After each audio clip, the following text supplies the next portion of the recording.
ہاں بڑھیا شکیل احمد. بسم الله الرحمن الرحيم. باب وقت العشاء إلى نصف الليل. وقال أبو بكر رضي الله تعالى عنه كان النبي صلى الله عليه وسلم يستحب تأخيرها. وبالسند المتصل من دار الإمام الأمة الحافظ الحجة أمير المؤمنين في الحديث في عبد الله محمد بن إسماعيل بن إبراهيم بن المغيرة بن برزة وترجمته البخاري رحمه الله تعالى متعنا الله بعلومه وغيوبه وبركاته آمين. قال حدثنا عبد الرحيم المحاربي قال حدثنا زائد بن حميد الطويل عن انس رضي الله تعالى عنه قال اخبر النبي صلى الله عليه وسلم صلاه العشاء الى نصف الليل ثم صلى ثم قال اصلى الناس وناموا وما يملك في صلاه من تذكرتموها. وزاد في مريم قال احببنا يحيى بن ابي قال حدثني حميد سمع انس كان ينظر الى وجه حاتمه ليله اذن. بسم اللہ الرحمن الرحیم. الحمد للہ رب العالمین والصلاۃ والسلام علی رسولہ الکریم وعلی آلہ واصحابہ اجمعین. اما بعد. یہ باب ہے عشاء کے وقت کے بیان کے سلسلے میں، اور اس میں امام ابو حنیفہ رحمۃ اللہ علیہ کا مسلک یہ ہے کہ عشاء کا وقت طلوع فجر تک باقی رہتا ہے، البتہ نصف لیل کے بعد اس کی تاخیر کرنا مکروہ ہے، لیکن وقت باقی رہتا ہے طلوع فجر تک. اور امام شافعی رحمۃ اللہ علیہ فرماتے ہیں کہ نصف لیل پر وقت ختم ہو جاتا ہے. یہ جو باب اس وقت قائم کیا امام بخاری نے، تو اس میں زیادہ لوگوں کا خیال تو یہ ہے کہ یہ امام شافعی رحمۃ اللہ علیہ کی تائید کے لیے قائم کیا ہے، کیونکہ یہ فرمایا کہ باب وقت العشاء الی نصف اللیل، عشاء کا وقت نصف لیل تک ہوتا ہے. اور امام شافعی رحمۃ اللہ علیہ بھی یہ فرماتے ہیں کہ نصف لیل تک ہوتا ہے، اس کے بعد ختم ہو جاتا ہے. اور بعض حضرات نے فرمایا کہ اس میں غایت جو ہے وہ مغیہ میں داخل نہیں، غایت مغیہ میں داخل نہیں، تو اس واسطے سے حنفیہ کی تائید مقصود ہے کہ نصف لیل کے بعد بھی نماز پڑھی جا سکتی ہے. لیکن ظاہر یہ ہے کہ یہ امام شافعی کی تائید کرنا چاہتے ہیں. وقال ابو برزہ رضی اللہ عنہ کان النبی صلی اللہ علیہ وسلم یستحب تاخیرها. ابو برزہ رضی اللہ عنہ فرماتے ہیں کہ نبی کریم صلی اللہ علیہ وسلم پسند فرماتے تھے عشاء کو دیر سے پڑھنے. پھر آگے جو حدیث روایت کی ہے وہ حضرت انس رضی اللہ تعالیٰ عنہ کی ہے کہ اخر النبی صلی اللہ علیہ وسلم صلاۃ العشاء الی نصف اللیل ثم صلی. یہ حدیث جو ہے یہ امام ابو حنیفہ رحمۃ اللہ علیہ کے مسلک پر زیادہ دلالت کر رہی ہے، اس واسطے کہ اس میں یوں ہے کہ نبی کریم صلی اللہ علیہ وسلم نے عشاء کی نماز کو مؤخر فرمایا نصف لیل تک، ثم صلی، اس کے بعد نماز پڑھی، یعنی نصف لیل ہو چکی تھی اس کے بعد نماز پڑھی. تو نصف لیل ہو جانے کے بعد نماز پڑھنے کا معنی یہ ہے کہ نصف لیل کے بعد بھی وقت باقی تھا. تو اس سے معلوم ہوا کہ نصف لیل کے بعد بھی وقت باقی رہتا ہے، اور امام حنیفہ رحمۃ اللہ علیہ کا مسلک یہی ہے. اور جب نصف لیل کے کچھ دیر کے بعد تک وقت باقی رہا تو اس سے پتہ چلا کہ فجر تک باقی رہے گا، کیونکہ لعدم القائل بالفصل، کیونکہ کوئی بھی شخص علماء میں اس بات کا قائل نہیں ہے کہ نصف لیل کے بعد کچھ دیر تک باقی رہے اور فجر تک باقی نہ رہے، ایسا کوئی نہیں ہے. یہ کہتا ہوں لہٰذا جب نصف لیل کے بعد وقت باقی ہے تو یقیناً طلوع فجر تک بھی باقی ہوگا. اس واسطے یہ حدیث واضح طور پر دلالت کر رہی ہے امام ابو حنیفہ رحمۃ اللہ علیہ کے مسلک پر. اور پھر آگے وہی روایت کے اندر یہ فرمایا کہ نبی کریم صلی اللہ علیہ وسلم نے فرمایا کہ لوگ قد صلی الناس وناموا، کہ بہت سے لوگ جو ہیں وہ تو نماز پڑھ کے سو گئے، لیکن تم جو باقی ہو انتظار کر رہے ہو، تو جب تک انتظار کر رہے ہو تب تک تمہیں ایسے ہی لکھا جائے گا اللہ تعالیٰ کے یہاں جیسا کہ نماز میں ہو. اور حضرت انس رضی اللہ عنہ اسی میں آخر میں فرماتے ہیں کہ کأنی انظر الی وبی کی خاتمہ ہی لیلۃ العشاء، مجھے وہ منظر اس طرح یاد ہے جیسے کہ میں اب دیکھ رہا ہوں نبی کریم صلی اللہ علیہ وسلم کی انگوٹھی کی چمک کو جو اس رات میں آپ نے پہنی ہوئی تھی. جی باب قبل صلاة الفجر والحديث. وبه قال حدثنا مسدد قال حدثنا يحيى بن اسماعيل قال حدثنا قيس قال قال لي جرير بن عبد الله رضي الله عنهم كنا عند النبي صلى الله عليه وسلم إذا نزل القمر ليلة البدر فقال أرأيتكم تدرون ربكم كما ترون هذا لا تضامون وقال لا تضامون في رؤيته فإن استطعتم ألا تغلبوا على صلاة قبل طلوع الشمس وقبل غروبها فافعلوا ثم قال سبح بحمد ربك قبل طلوع الشمس وقبل غروبها. قال أبو عبد الله جابر بن شهاب بن إسماعيل عن سيدنا علي رضي الله تعالى عنه قال النبي صلى الله عليه وسلم تدرون ربكم عيانا. یہ حدیث تو پہلے بھی گزر گئی ہے اور یہاں باب اس پر قائم کیا قبل صلاۃ الفجر والحدیث. تو صلاۃ الفجر کی فضیلت بیان کرنا مقصود ہے اور اس حدیث میں نبی کریم صلی اللہ علیہ وسلم نے نماز فجر کی فضیلت بیان فرمائی ہے کہ اگر تمہیں استطاعت ہو اس بات کی کہ طلوع شمس سے پہلے اور غروب شمس سے پہلے کی نماز میں مغلوب نہ ہو تم بلکہ نماز پڑھنے کا اہتمام کرو تو یہ کرو کیونکہ بالآخر اس کے نتیجے میں اللہ جل جلالہ کا دیدار آخرت میں انشاءاللہ نصیب ہوگا. تو فضیلت تو اس سے یہ معلوم ہو رہی ہے. البتہ ترجمۃ الباب میں تو آگے ایک لفظ بڑھا دیا امام بخاری نے باب فضل الفجر والحدیث. اس کا کیا مطلب ہے؟ اس کے بارے میں شراح بخاری جو ہیں وہ خاصے انہوں نے ان کو دشواری پیش آئی ہے یہ بیان کرنے میں کہ اس لفظ سے کیا مقصود ہے امام بخاری کا. صلاۃ الفجر کی فضیلت تو بات واضح ہے لیکن والحدیث کا کیا مطلب ہے؟ تو بعض حضرات نے تو یہ فرمایا کہ مطلب یہ ہے کہ باب فضل صلاۃ الفجر والحدیث الواردی کی مراد یہ ہے کہ صلاۃ الفجر کی فضیلت اور اس فضیلت کے بارے میں جو حدیث وارد ہے اس کے لیے یہ باب قائم کیا ہے. لیکن یہ بات اس لیے بات سمجھ میں نہیں آتی کہ جہاں بھی باب قائم کرتے ہیں تو پھر بعد میں کوئی نہ کوئی حدیث وارد ہوتی ہے اس کے بارے میں یہیں پر خاص طور پر کہنے کی کیا ضرورت تھی باب فضل صلاۃ الفجر والحدیث.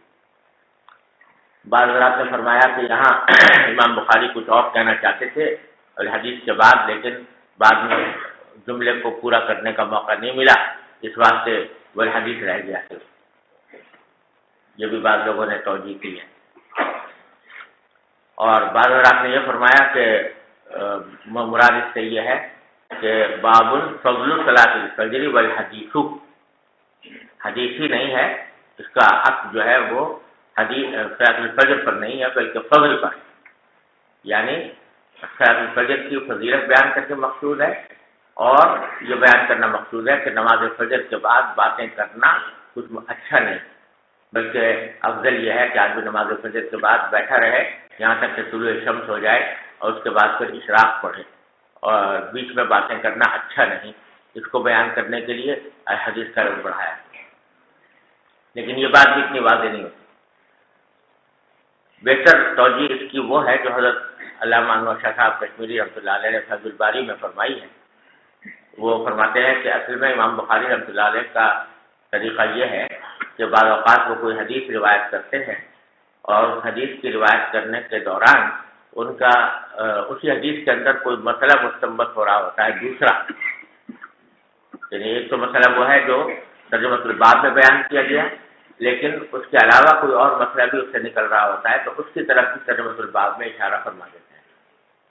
تو یہاں چونکہ نبی کریم صلی اللہ علیہ وسلم نے حضرت جرجری فرماتے ہیں کہ نبی کریم صلی اللہ علیہ وسلم نے 14ویں رات میں چاند کی طرف دیکھ کر یہ بات فرمائی تھی کہ تم اللہ تبارک و تعالیٰ کا دیدار اس طرح کرو گے جیسے اس چاند کو دیکھ رہے ہو. تو یہ بات ظاہر ہے کہ آپ نے رات میں فرمائی تھی اور رات کے وقت میں 14ویں کا چاند زیادہ چمکدار ہوتا ہے عشاء کے بعد. تو اس سے ظاہر یہ ہے کہ آپ نے یہ بات عشاء کے بعد فرمائی. تو بتلانا یہ مقصود ہے کہ عشاء کے بعد کوئی بات کرنا یہ بھی جائز ہے. یہ بھی اس حدیث سے نکل رہا ہے. آگے مستقل باب آ رہا ہے جس میں نبی کریم صلی اللہ علیہ وسلم نے عشاء کے بعد باتیں کرنے سے منع فرمایا. تو یہاں اس حدیث سے یہ بات معلوم ہو رہی ہے کہ عام حالات میں اگرچہ منع ہو لیکن کبھی ضرورت کے تحت کوئی بات کر لی جائے عشاء کے بعد تو وہ جائز ہوتی ہے. یہ مسئلہ چونکہ نکل رہا تھا تو اس سے مراد یہ ہے امام بخاری کی کہ اس حدیث سے دو مسئلے نکل رہے ہیں. ایک تو یہ کہ نماز فجر کی فضیلت معلوم ہو رہی ہے، اور دوسرے یہ بات معلوم ہو رہی ہے کہ وہ حدیث بعد العشاء، حدیث سے مراد ہے حدیث بعد العشاء، تو عشاء کے بعد باتیں کرنے کا جواز بھی سے معلوم ہو رہا ہے، لہذا اس کا بھی ذکر فرما دیا ہے ترجمۃ الباب میں۔ واللہ اعلم۔ چلیے وبه قال حدثنا محمد بن خالد قال حدثنا عمار قال حدثني ابو جمرة قال حدثني ابو جمرة عن ابي بكر بن ابي موسى رضي الله تعالى عنه ان رسول الله صلى الله عليه وسلم قال من صلى الفردين دخل الجنة. وقال ابن رجاء حدثنا عمار عن ابي جمرة ان ابا بكر بن عبد الله من كان نقله بهذا. وبه قال حدثنا بردین مراد ہے دو ٹھنڈے وقت، اور مراد ہے اس سے فجر کی نماز اور عصر کی نماز جو ٹھنڈے وقت میں پڑھی جاتی ہے۔ جی وبه قال حدثنا إسحاق قال حدثنا حبان قال حدثنا حمام قال حدثنا ابو جمرة عن ابي بكر بن عبد الله عن النبي صلى الله عليه وسلم مثله. جی بسم الله الرحمن الرحيم. باب وقت الفجر. وبسند المتصل منا الى الامام الهمام الحافظ الحجة امير المؤمنين في الحديث ابي عبد الله محمد بن اسماعيل الزهري البخاري رحمه الله تعالى متعنا بعلومه وفيوضه وبركاته امين. قال حدثنا عمرو بن عاصم قال حدثنا حمام بن قتادة عن انس ان زيد بن ثابت رضي الله تعالى عنه حدثه انه تساهل مع النبي صلى الله عليه وسلم ثم قاموا الى الصلاه قلت كم بينهما قال قدر 50 او قال 60 يا آية. حضرت زید بن ثابت رضی اللہ عنہ فرماتے ہیں کہ انہوں نے نبی کریم صلی اللہ علیہ وسلم کے ساتھ تحری کھائی، تسحروا تحری کھائی، پھر نماز کے لیے کھڑے ہوئے، تو حضرت قتادہ نے پوچھا کہ کتنا وقت فاصلہ تھا دونوں کے درمیان، انہوں نے فرمایا کہ 50 یا 60 آیتیں پڑھنے کی مقدار، یعنی تحری اور نماز کے درمیان اتنا فاصلہ تھا تحری ختم کرنے کے بعد کہ جس میں 50 آیتیں پڑھی جا سکیں یا 60 آیتیں پڑھی جا سکیں۔ جی وبه قال حدثنا حسن بن الصباح سمع روح بن عبادة قال حدثنا سعيد بن قتادة عن ابي مالك رضي الله تعالى عنه ان نبي الله صلى الله عليه وسلم وزيد بن ثابت رضي الله تعالى عنهما تسحرا فلما فرغ من سحورهما قام نبي الله صلى الله عليه وسلم الى الصلاة فصلى. قلنا لأنس كم كان بين فراغهما من سحورهما ودخولهما في الصلاة قال فلما يقرأ الرجل 50 آية. جی وبه قال حدثنا اسماعيل بن ابي ويس عن عقيل عن سليمان عن ابي حاتم انه سمع سعد رضي الله تعالى عنه يقول كنت اتسحر في اهل ثم تكون سوره بامرك صلاه الفجر مع رسول الله صلى الله عليه وسلم.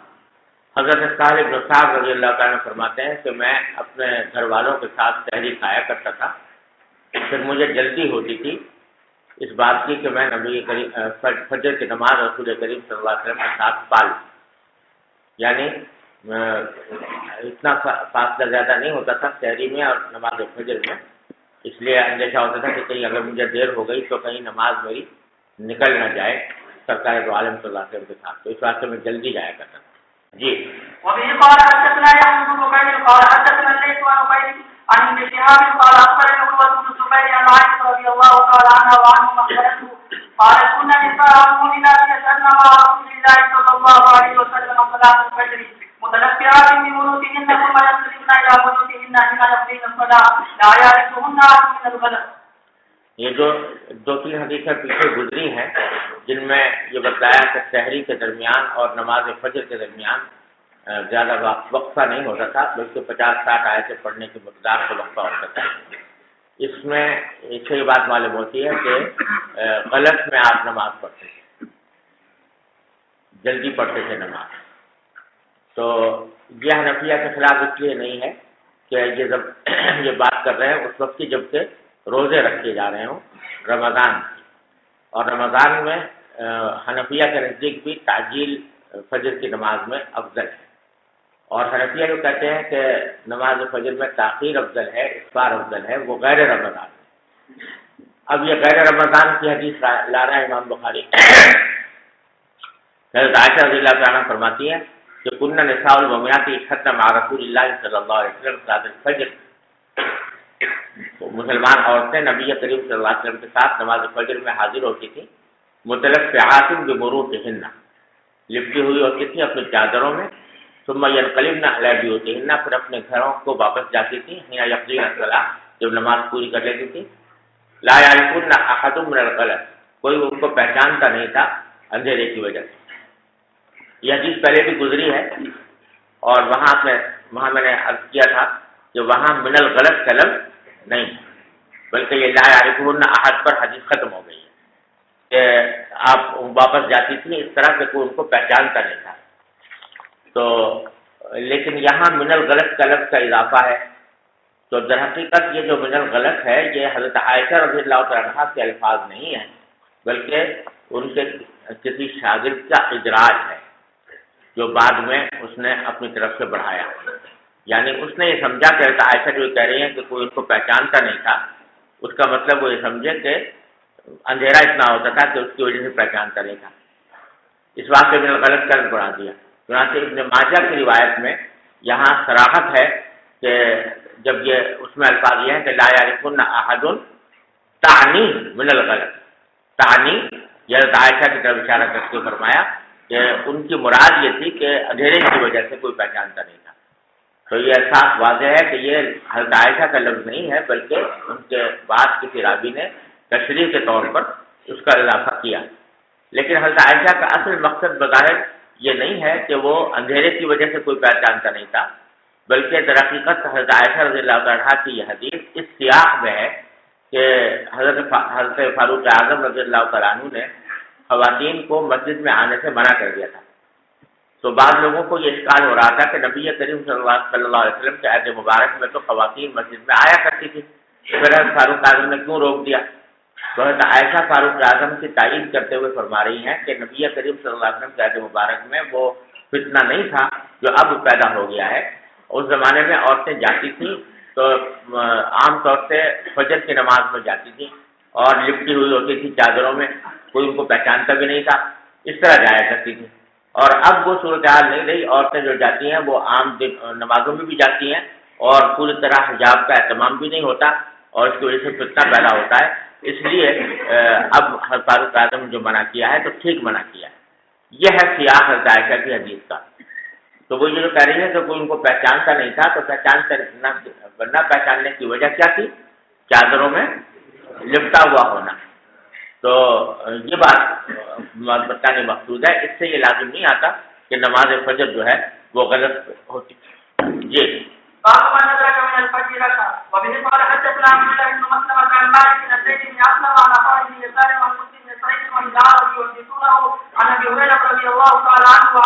أن رسول الله صلى الله عليه وسلم قال من أدرك من الظهر ركعة قبل أن تطلع الشمس فقد أدرك الظهر ومن أدرك ركعة من العصر قبل أن تغرب الشمس فقد أدرك العصر. جی ایک تو بات گزری گئی ہے کل. جی قال من أدرك من الصلاة ركعة. وبه قال حدثنا عبد الله بن يوسف قال حدثنا مالك بن شهاب عن أبي سلمة بن عبد الرحمن عن أبي هريرة رضي الله تعالى عنه أن رسول الله صلى الله عليه وسلم قال من أدرك ركعة من الصلاة فقد أدرك الصلاة. جی باب الصلاة بعد الفجر حتى ترتفع الشمس. وبه قال حدثنا حفص بن عمر قال حدثنا هشام بن قتادة عن أبي العالية عن ابن عباس رضي الله تعالى عنه قال شهد عندي رجال مصريون وأرواهم عندي عمر أن النبي صلى الله عليه وسلم نهى عن الصلاة بعد الصبح حتى تشرق الشمس وبعد العصر حتى تغرب. اس بات میں یہ مسئلہ بیان کرنا مقصود ہے کہ نماز فجر کے بعد طلوع آفتاب تک کوئی اور نماز پڑھنا جائز نہیں. تو نماز پڑھنا فجر کے بعد یہاں تک کہ سورج بلند ہو جائے. اس میں حضرت عبداللہ بن عباس رضی اللہ عنہما کی حدیث روایت کی ہے. وہ فرماتے ہیں کہ شہید عندی رجال مرضیون، میرے سامنے گواہی دی بہت سے ایسے حضرات نے جو بڑے پسندیدہ تھے، یعنی جو نیک لوگ تھے. وہ اغواہم عندی عمر، اور میرے خیال میں ان میں سب سے زیادہ پسندیدہ شخصیت حضرت عمر رضی اللہ عنہ کی تھی. انہوں نے بھی یہ بات روایت کی ہے اور دوسرے بہت سے صحابہ نے بھی. ان نبی صلی اللہ علیہ وسلم نہا عن الصلاۃ بعد الصبح، کہ آپ نے منع فرمایا صبح کے بعد نماز پڑھنے سے حتیٰ تشرق الشمس، یہاں تک کہ سورج طلوع ہو جائے. یہ حدیث جو ہے جیسا حضرت عبداللہ بن عباس نے فرمایا بہت سے صحابہ کرام سے مروی ہے یہاں تک کہ اس کو مانن متواتر کہا گیا ہے.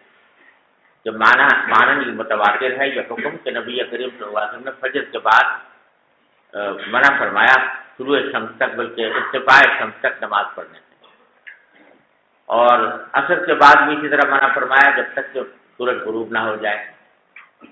یہ حدیث مانن متواتر ہے، اور البتہ اس کی تشریح میں تھوڑا سا اختلاف ہے فقہاء کرام کے درمیان.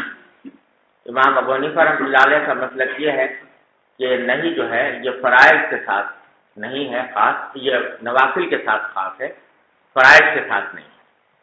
لہذا ان اوقات میں اگر کوئی شخص قضا نماز پڑھنا چاہے تو نماز قضا پڑھ سکتا ہے. البتہ نوافل ہر قسم کے ممنوع ہیں، کسی بھی قسم کی نفل نماز اس صورت میں جائز نہیں. تو یہ امام ابو حنیفہ رحمۃ اللہ علیہ کا مسئلہ ہے، ہر قسم کے نوافل ممنوع ہیں، البتہ فرائض جائز ہیں جن میں قضا نمازیں بھی داخل ہیں. تو بھائی یہ سلسلہ بہت غیر متناہی چل رہا ہے. اگر کسی کو آنا ہو پیچھے بیٹھے، آگے نہ آئے، تو منع کرو آگے آنے. اگر کسی کو بیٹھنا ہو تو پیچھے بیٹھے. وہاں جو بیٹھا ہو اس کو کہو کہ آگے نہ آئے کوئی آدمی آگے. اگر ہو تو آگے آ کر بیٹھے، ابھی جو جگہ ہے اس کو ابھی پر کر لیں. بار بار آدمی کے آنے سے خلل واقع ہوتا ہے. اگر جگہ ہے یہاں پر تو آ کے ابھی پر کر لیں.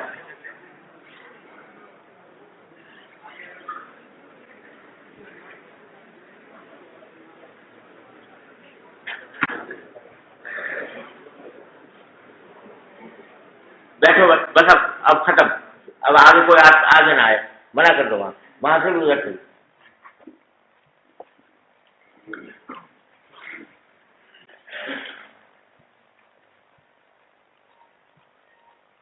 اعلان کر دیا تھا کہ جو اجازت کا ہوگی وہ اجازت حدیث کا جو ہوگا درس وہ 12 بجے ہوگا.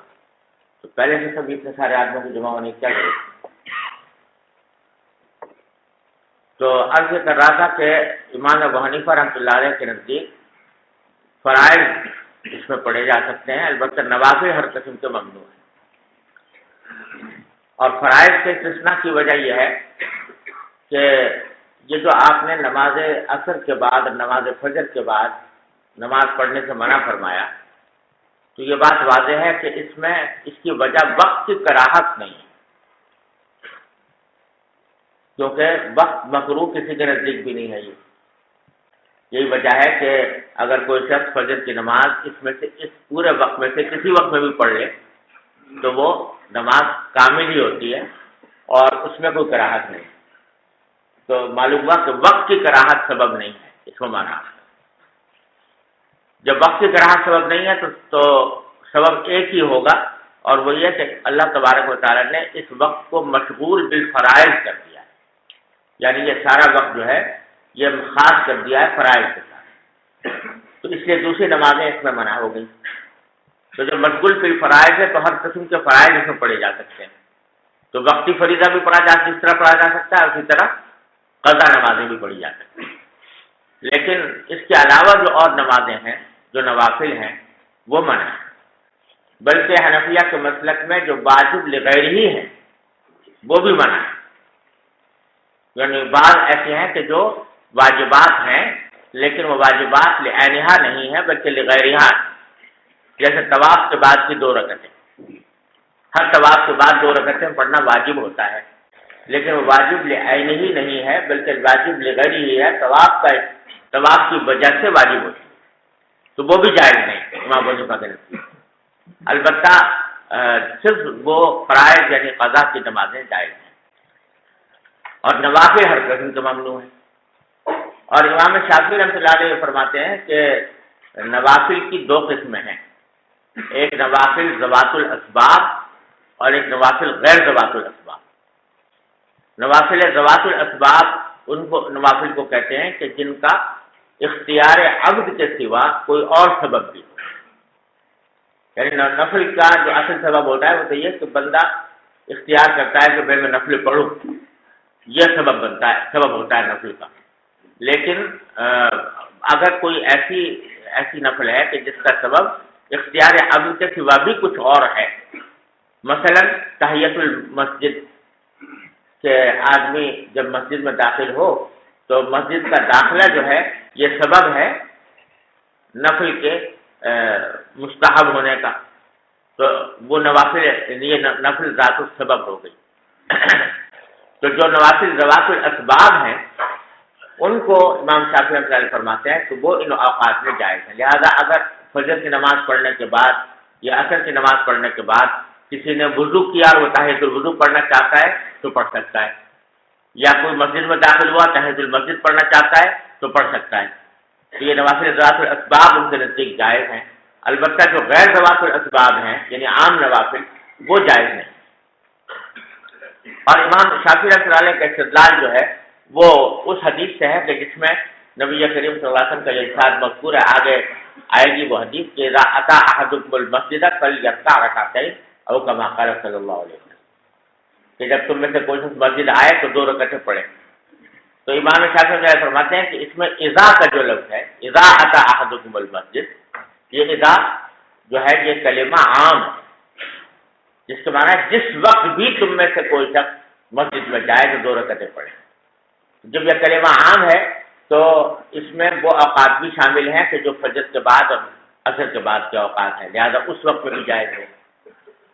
اور امام ابو حنیفہ رحمۃ اللہ علیہ کا فرمانا یہ ہے کہ یہ حدیثیں جو ہیں جن میں فجر اور عصر کے بعد نماز پڑھنے سے منع فرمایا گیا ہے یہ جو ہیں یہ مانن متواتر ہیں، اور اس میں خاص اسی بات کا بیان کیا گیا ہے کہ بعد الفجر اور بعد العصر نماز پڑھنا ممنوع ہے. لہذا حنفیہ جو بات کہہ رہے ہیں کہ نماز پڑھنا ممنوع ہے وہ ان احادیث کی عبارت النہ، کیونکہ سیق الکلام لاجلہ، یہ کلام جو ہے اس حدیث کا اسی کام کے لیے لایا گیا کہ لوگوں کو فجر اور عصر کے بعد نماز پڑھنے سے منع کیا گیا. یہ سیق الکلام لاجلہ لہذا عبارت النہ ہے. بخلاف اس حدیث کے کہ اذا اتى احدكم المسجد فليركع ركعتين، تو وہاں مقصود اوقات کا بیان نہیں ہے، وہاں تو اصل مقصود جس کے لیے سوق کلام ہوا ہے وہ یہ بیان کرنا ہے کہ تحیۃ المسجد مستحب ہے.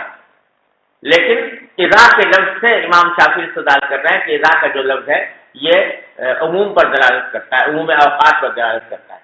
تو یہ استدلال جو ہے باشارۃ النص ہے. حنفیہ کا استدلال جو ہے ان حدیث سے وہ عبارت النص ہے، اور اذا اتى احدكم المسجد میں لفظ اذا سے استدلال کرنا یہ اشارۃ النص ہے، کیونکہ سوق کلام اس کے لیے نہیں ہوا. اور جب تعارض ہو جائے عبارت النص میں اور اشارۃ النص میں تو ترجیح عبارت النص کو ہوتی ہے. لہذا یہ بات زیادہ راجح ہے کہ ان اوقات میں نماز پڑھنا منع ہے. اور اس کی تائید اس بات سے بھی ہوتی ہے کہ اگر اذا کے عموم پر عمل کیا جائے پھر تو کہنا یہ چاہیے کہ عین طلوع شمس کے وقت میں بھی اور عین غروب شمس کے وقت میں بھی اگر کوئی مسجد میں جائے تو اس کے لیے تحیۃ المسجد پڑھنا جائز ہو، حالانکہ ان اوقات میں کوئی بھی جائز نہیں کہتا. تو اس سے معلوم ہوا کہ اس طرح کا عموم مراد نہیں ہے جیسا کہ امام شافعی رحمۃ اللہ علیہ کا استدلال ہے. بات سمجھ آئی؟ اور یہ جو میں نے عرض کیا تھا کہ طواف کے بعد کی 2 رکعتیں یہ بھی حنفیہ کے نزدیک ان اوقات میں منع ہے، تو وہ اس وجہ سے کہ نہیں جو عموم میں وہ بھی داخل ہے. البتہ امام شافعی رحمۃ اللہ علیہ ان طواف کی رکعتوں کے بارے میں حضرت جبیر بن مطعم رضی اللہ تعالیٰ عنہ کی ایک حدیث سے استدلال فرماتے ہیں جو ابو داؤد میں آئی ہے. اس میں نبی کریم صلی اللہ علیہ وسلم کا یہ ارشاد منصور ہے کہ یا آل بنی عبد مناف ان کان لکم من الامر شیء فلا تمنعوا احدا طاف بهذا البيت او صلى ایت ساعة شاء من لیل او نہار. کہ بنو عبد مناف کو خطاب کر کے آپ نے فرمایا کہ اگر تمہیں کوئی اختیار حاصل ہو مسجد حرام کے اوپر تو کسی بھی شخص کو منع نہ کرو کہ کسی وقت بھی وقت وہ آ کر یہاں پر طواف کرے یا نماز پڑھے جس وقت چاہے. تو یہاں پھر ایت ساعة شاء من لیل او نہار کے عموم سے امام بخاری، امام احمد، امام شافعی رحمۃ اللہ علیہ استدلال فرماتے ہیں کہ دیکھو یہاں یہ فرمایا گیا ہے کہ نماز ہر وقت میں پڑھنے کی اجازت دی جائے، کسی وقت میں بھی منع نہ کیا جائے. تو اس میں نماز فجر اور نماز عصر کے بعد کے اوقات بھی شامل ہیں. لیکن اس کا جواب حنفیہ کی طرف سے یہ ہے کہ در حقیقت یہ خطاب جو ہو رہا ہے یہ بنو عبد مناف کو بحیثیت پاسبان کعبہ نبی کریم صلی اللہ علیہ وسلم نے خطاب فرمایا کہ جب تم کعبے کے پاسبان بنو، مسجد حرام کے نگہبان بنو، تو ایسا نہ ہو کہ تم رات کسی وقت میں اپنی مرضی سے دروازے بند کر دو حرم کے اور لوگوں کو آنے سے روک دو. ایسا نہیں ہے، بلکہ 24 گھنٹے تمہاری طرف سے لوگوں کو اجازت ہونی چاہیے کہ وہ مسجد حرام میں داخل ہوں، جس وقت چاہے نماز پڑھیں، جس وقت چاہیں طواف کریں. اس میں جو مسئلہ بیان کرنا مقصود نہیں ہے کہ نماز پڑھنا کس وقت جائز ہے کس وقت جائز نہیں، بلکہ ان محافظین کعبہ کو یہ حکم دیا جا رہا ہے کہ تم منع نہ کرو لوگوں کو آ کر عبادت کرنے سے. اب جو عبادت کرنے والے ہیں وہ اپنے وقت میں، جس وقت میں جو وقت مشروع ہے اس کے اندر آ کر عبادت کریں گے. یہ الگ مسئلہ ہے، اس کا اس حدیث سے کوئی تعلق نہیں. جی وبه قال حدثنا مسدد قال حدثنا يحيى عن شعبة عن قتادة سمعت أبا العالية بن ابن عباس رضي الله تعالى عنه وعنه قال حدثني ناس بهذا.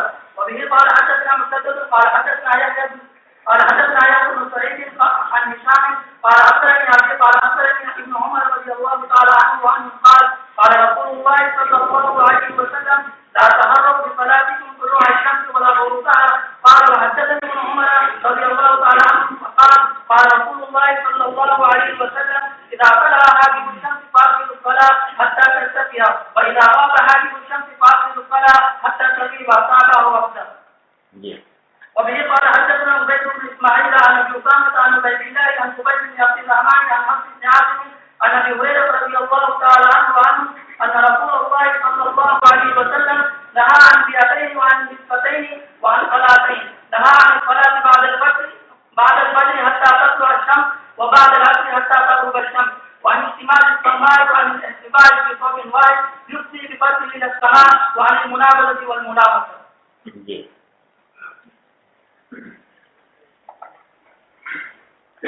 بسم الله الرحمن الرحيم. باب لا تتحرك الصلاة قبل غروب الشمس. لا تتحرك، یہ مجهول کا صفت ہے. لا تتحرك الصلاة قبل غروب الشمس. وبه قال حدثنا عبد الله بن يوسف قال أخبرنا مالك عن نافع عن ابن عمر رضي الله تعالى عنهما أن رسول الله صلى الله عليه وسلم قال لا يتحرك أحدكم فيصلي عند طلوع الشمس ولا عند غروبها. یہ پہلے تو جو بات تھا یہ بعد العصر اور بعد الفجر کی نماز پڑھنے کی کراہت کے بارے میں تھا، اور یہاں وہ ان اوقات کا بیان ہے جن میں کراہت جو ہے وقت کی وجہ سے. تو اس میں فرمایا کہ لا يتحرى احدكم، تم میں سے کوئی شخص تلاش نہ کرے، یعنی اہتمام نہ کرے اس بات کا کہ وہ نماز پڑھے عین طلوع شمس کے وقت میں اور عین غروب شمس کے وقت میں. تو حنفیہ اور شافعیہ حنابلہ تینوں کے نزدیک 3 اوقات ہیں جو مکروہ ہیں، جن میں نماز پڑھنا ناجائز ہے. ایک عین طلوع شمس کا وقت، ایک عین غروب شمس کا وقت، اور تیسرا استوائے شمس کا وقت، یعنی زوال سے ذرا پہلے کا وقت، جبکہ سورج جو ہے وہ بالکل سر پر ہو. یہ 3 اوقات ہیں جن میں منع کیا گیا ہے. اور اس کی دلیل جو ہے وہ حضرت عقبہ بن عامر رضی اللہ تعالیٰ عنہ کی حدیث ہے جو ابو داؤد اور ترمذی وغیرہ میں آئی ہے کہ نہانا رسول اللہ صلی اللہ علیہ وسلم فی ثلاثۃ اوقات ان نصلی فیہا ونقبر فیہا موتانا.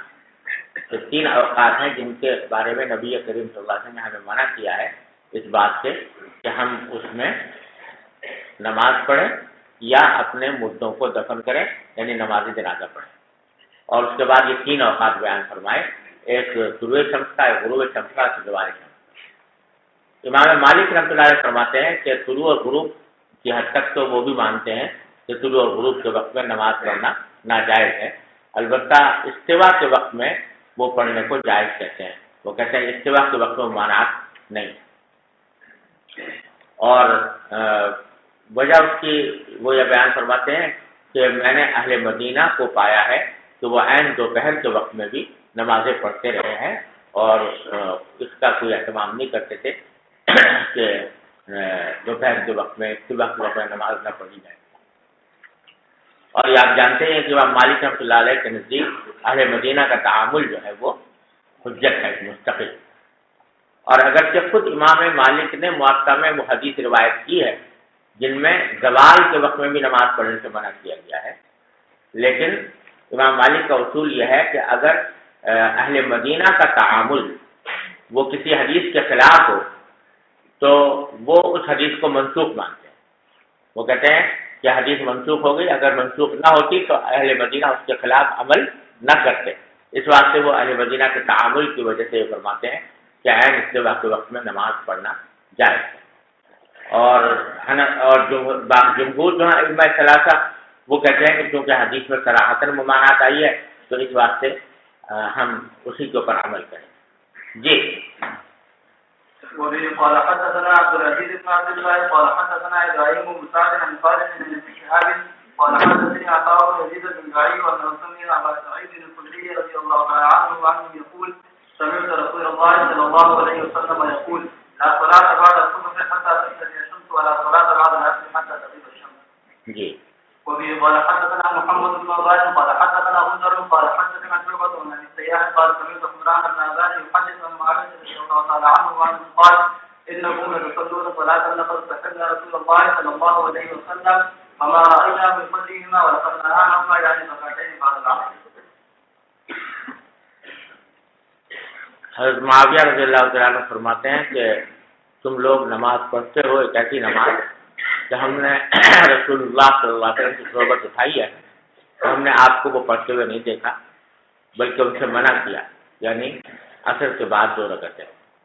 تو بعض لوگ پڑھنے لگے ہوں گے عصر کے بعد 2 رکعتیں، تو اس واسطے معاویہ نے اس کو تنبیہ فرمائی کہ یہ ٹھیک نہیں ہے، اس واسطے کہ نبی کریم صلی اللہ علیہ وسلم نے عصر کے بعد نماز پڑھنے سے منع فرمایا. جی. وبه قال حدثنا محمد بن سلام قال اخبرنا عبد عن عبيد الله بن فضيل عن حفص بن عاصم عن ابي هريره رضي الله تعالى عنه قال نهى رسول الله صلى الله عليه وسلم عن صلاتين بعد الفجر حتى تطلع الشمس وبعد العصر حتى تغرب الشمس. جی. باب من ذكر الصلاه الا بعد العصر والفجر رواه عمر وابن عمر وابو سعيد وابو هريره رضي الله تعالى عنهم اجمعين.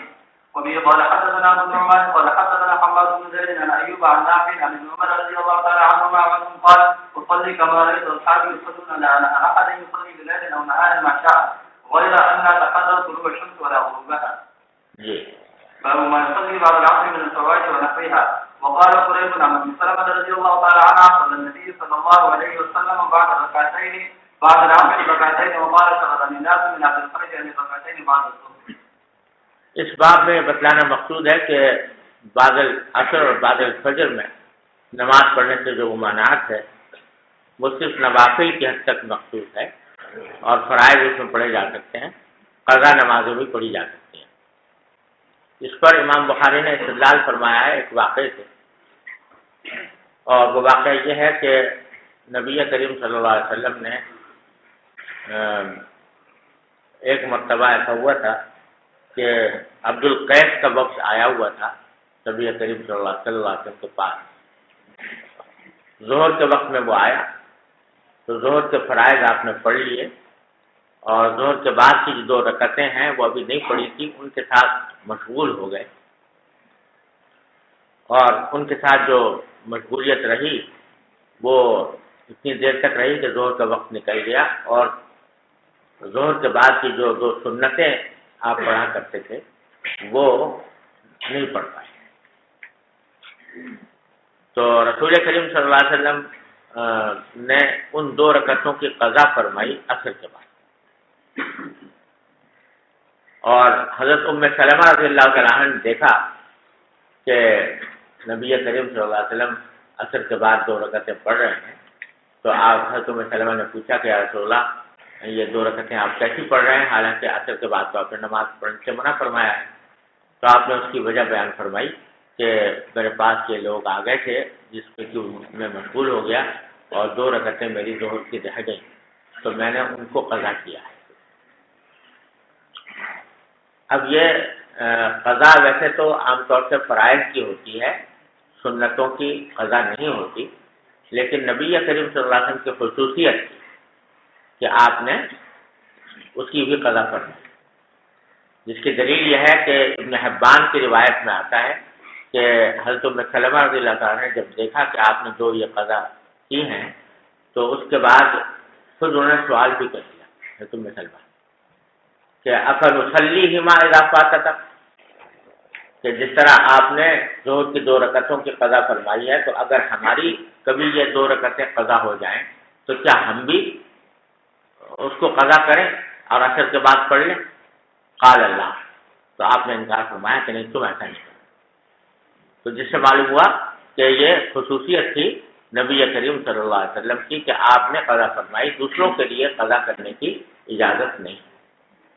تو امام بخاری رحمۃ اللہ علیہ یہ استدلال فرما رہے ہیں اس سے کہ جب ٹھیک ہے حضور کے لیے ساتھ مخصوص تھا، دوسرے لوگوں کے لیے جائز نہیں ہے، تو جب حضور اقدس صلی اللہ علیہ وسلم کے لیے سنتوں کی قضا اس وقت میں جائز ہوئی تو عام لوگوں کے لیے فرائض کی قضا بطریق اولى ہے، یہ ہے سزا۔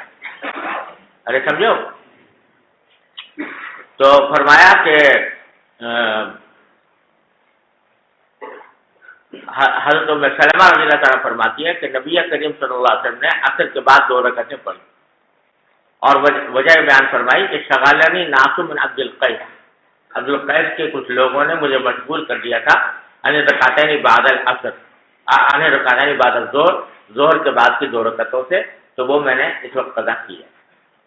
اور پھر حضرت عائشہ رضی اللہ تعالیٰ عنہا نے یہ بیان فرمایا کہ ایک مرتبہ جب آپ نے شروع کر دی 2 رکعتیں پڑھنی عصر کی کے بعد، اصل میں تو پڑھی تھی ظہر کی قضا کے طور پر، لیکن حضرت عائشہ فرماتی ہیں کہ نبی کریم صلی اللہ علیہ وسلم جب کسی عمل کو شروع فرماتے تھے تو پھر اس پر مداومت بھی فرماتے تھے۔ کان نبی صلی اللہ علیہ وسلم اذا فعل شیئا اثبته او کما قالت رضی اللہ تعالیٰ عنہ، کہ جب آپ کوئی کام شروع کرتے تو اس کے پھر پر مداومت فرماتے تھے۔ تو اگرچہ ابتداءً یہ ظہر کی 2 رکعتوں کی قضا کے طور پر آپ نے عصر کے بعد 2 رکعتیں پڑھی تھی، لیکن اس کے بعد چونکہ ایک مرتبہ پڑھ لی تو اب پھر آئندہ بھی ان کو جاری رکھا اور عصر کے بعد 2 رکعتیں یہ حضرت عائشہ کے گھر میں جا کر پڑھتے رہے نبی کریم صلی اللہ علیہ وسلم۔ دوسرے لوگوں کے لیے اجازت نہیں تھی لیکن خود 2 رکعتیں پڑھتے ہیں۔ جی وبه قال حدثنا ابو نعيم قال حدثنا عبد الواحد بن ايمن قال حدثني ابي ان سمع عائشة رضي الله تعالى عنها قالت والذي جهر به ما تركه ما حتى لقي الله وما لقي الله حتى تقول عن الصلاة وكان يصلي كثيرا من صلاته قاعدا عن ركعتين بعد العصر وكان النبي صلى الله عليه وسلم يصليهما ولا يصليهما في المسجد محافظة ان يدخل على امته وكان يحب ما يخفف عنه۔ یہاں اس میں حضرت عائشہ فرما رہی ہیں والذی ذهب به، قسم اس ذات کی جو نبی کریم صلی اللہ علیہ وسلم کو لے گئی، یعنی جس نے آپ کو وفات دی، یعنی اللہ تبارک و تعالیٰ، اس کی قسم کھا کر کہتی ہیں کہ ما ترکہما، یہ عصر کے بعد کی 2 رکعتوں کو آپ نے نہیں چھوڑا، حتی لقی اللہ، یہاں تک کہ اللہ تعالیٰ سے آپ کی ملاقات ہو گئی، یعنی آخر عمر تک یہ 2 رکعتیں پڑھتے رہے۔ وما لقی اللہ حتی تقول عن الصلاۃ، اور اللہ تعالیٰ سے آپ کی ملاقات نہیں ہوئی، یعنی آپ کی وفات نہیں ہوئی یہاں تک کہ نماز پڑھنے میں آپ کو دشواری ہونے لگی بیماری کی وجہ سے۔ وکان یصلی کثیرا من صلاته قاعدا، اور آپ کی اپنی نماز کا کافی نمازیں جو ہیں آپ بیٹھ کر پڑھتے تھے، اور مراد تھی ان کی کہ یہ عصر کے بعد کی 2 رکعتیں، باقی تو رکھا آپ نے آخر وقت تک، لیکن آخر زمانے میں کمزوری کی وجہ سے آپ یہ رکعتیں بیٹھ کر پڑھتے تھے۔ وکان نبی صلی اللہ علیہ وسلم یصلیہما، آپ پڑھتے ضرور تھے لیکن ولا یصلیہما فی المسجد، مسجد میں نہیں پڑھتے تھے، کیوں؟ مخافۃ ان یدخل علی امتی، کیونکہ اس کو یہ ڈر تھا کہ یہ امت جب دیکھے گی کہ میں مسجد میں نماز پڑھوں گا تو ساری امت کے لوگ دیکھیں گے تو وہ بھی پڑھنے کی کوشش کریں گے اور پھر ان پر گراں گزریں گی، اور حضور اقدس صلی اللہ علیہ وسلم پسند فرماتے تھے امت سے تخفیف کو، کان یحب ما یخفف عنہ۔ جی وبه قال حدثنا مسدد قال حدثنا يحيى قال حدثنا هشام قال اخبرني ابي قالت عائشة رضي الله تعالى عنها ان اختي ما ترك النبي صلى الله عليه وسلم عن سجدتين بعد العصر عندي قصد۔ جی وبه قال حدثنا موسى بن اسماعيل قال حدثنا عبد الواحد قال حدثنا الشيباني قال حدثنا عبد الرحمن بن الاسود عن ابي عن عائشه رضي الله تعالى عنها وعنهم قالت زكاتان لم يكن رسول الله صلى الله عليه وسلم يتعامى سرا ولا علانية زكاتان قبل صلاة الصبح وزكاتان بعد العصر. جی وبه قال حدثنا محمد بن علاء قال حدثنا عبد الله عن ابي قال رأيت الاسود ومسروقا شهدا على عائشه رضي الله تعالى عنها وعنهم قالت ما كان النبي صلى الله عليه وسلم يحيي في يوم بعد العصر الا صلى ركعتين. جی باب التكبير بالصلاة في يوم غيب. وبه قال حدثنا معاذ بن فضالة قال حدثنا هشام عن يحيى وابن كثير عن ابي قلابة انه الوليد حدثه قال كنا مع بريدة رضي الله تعالى عنها في يوم جبل فقال بكر مع بريدة رضی اللہ عنہ نہیں بھائی عنہ ہے. حضرت بريدہ جو ہیں یہ صحابی ہیں، صحابیہ نہیں ہیں. مع بريدة رضي الله تعالى عنه في يوم جبل فقال بكر بالصلاة فإن النبي صلى الله عليه وسلم قال من ترك صلاة العصر فقد عمله. یہ کل بھی گزر گئی ہے. جی باب الاذان بعد ذهاب الوقت.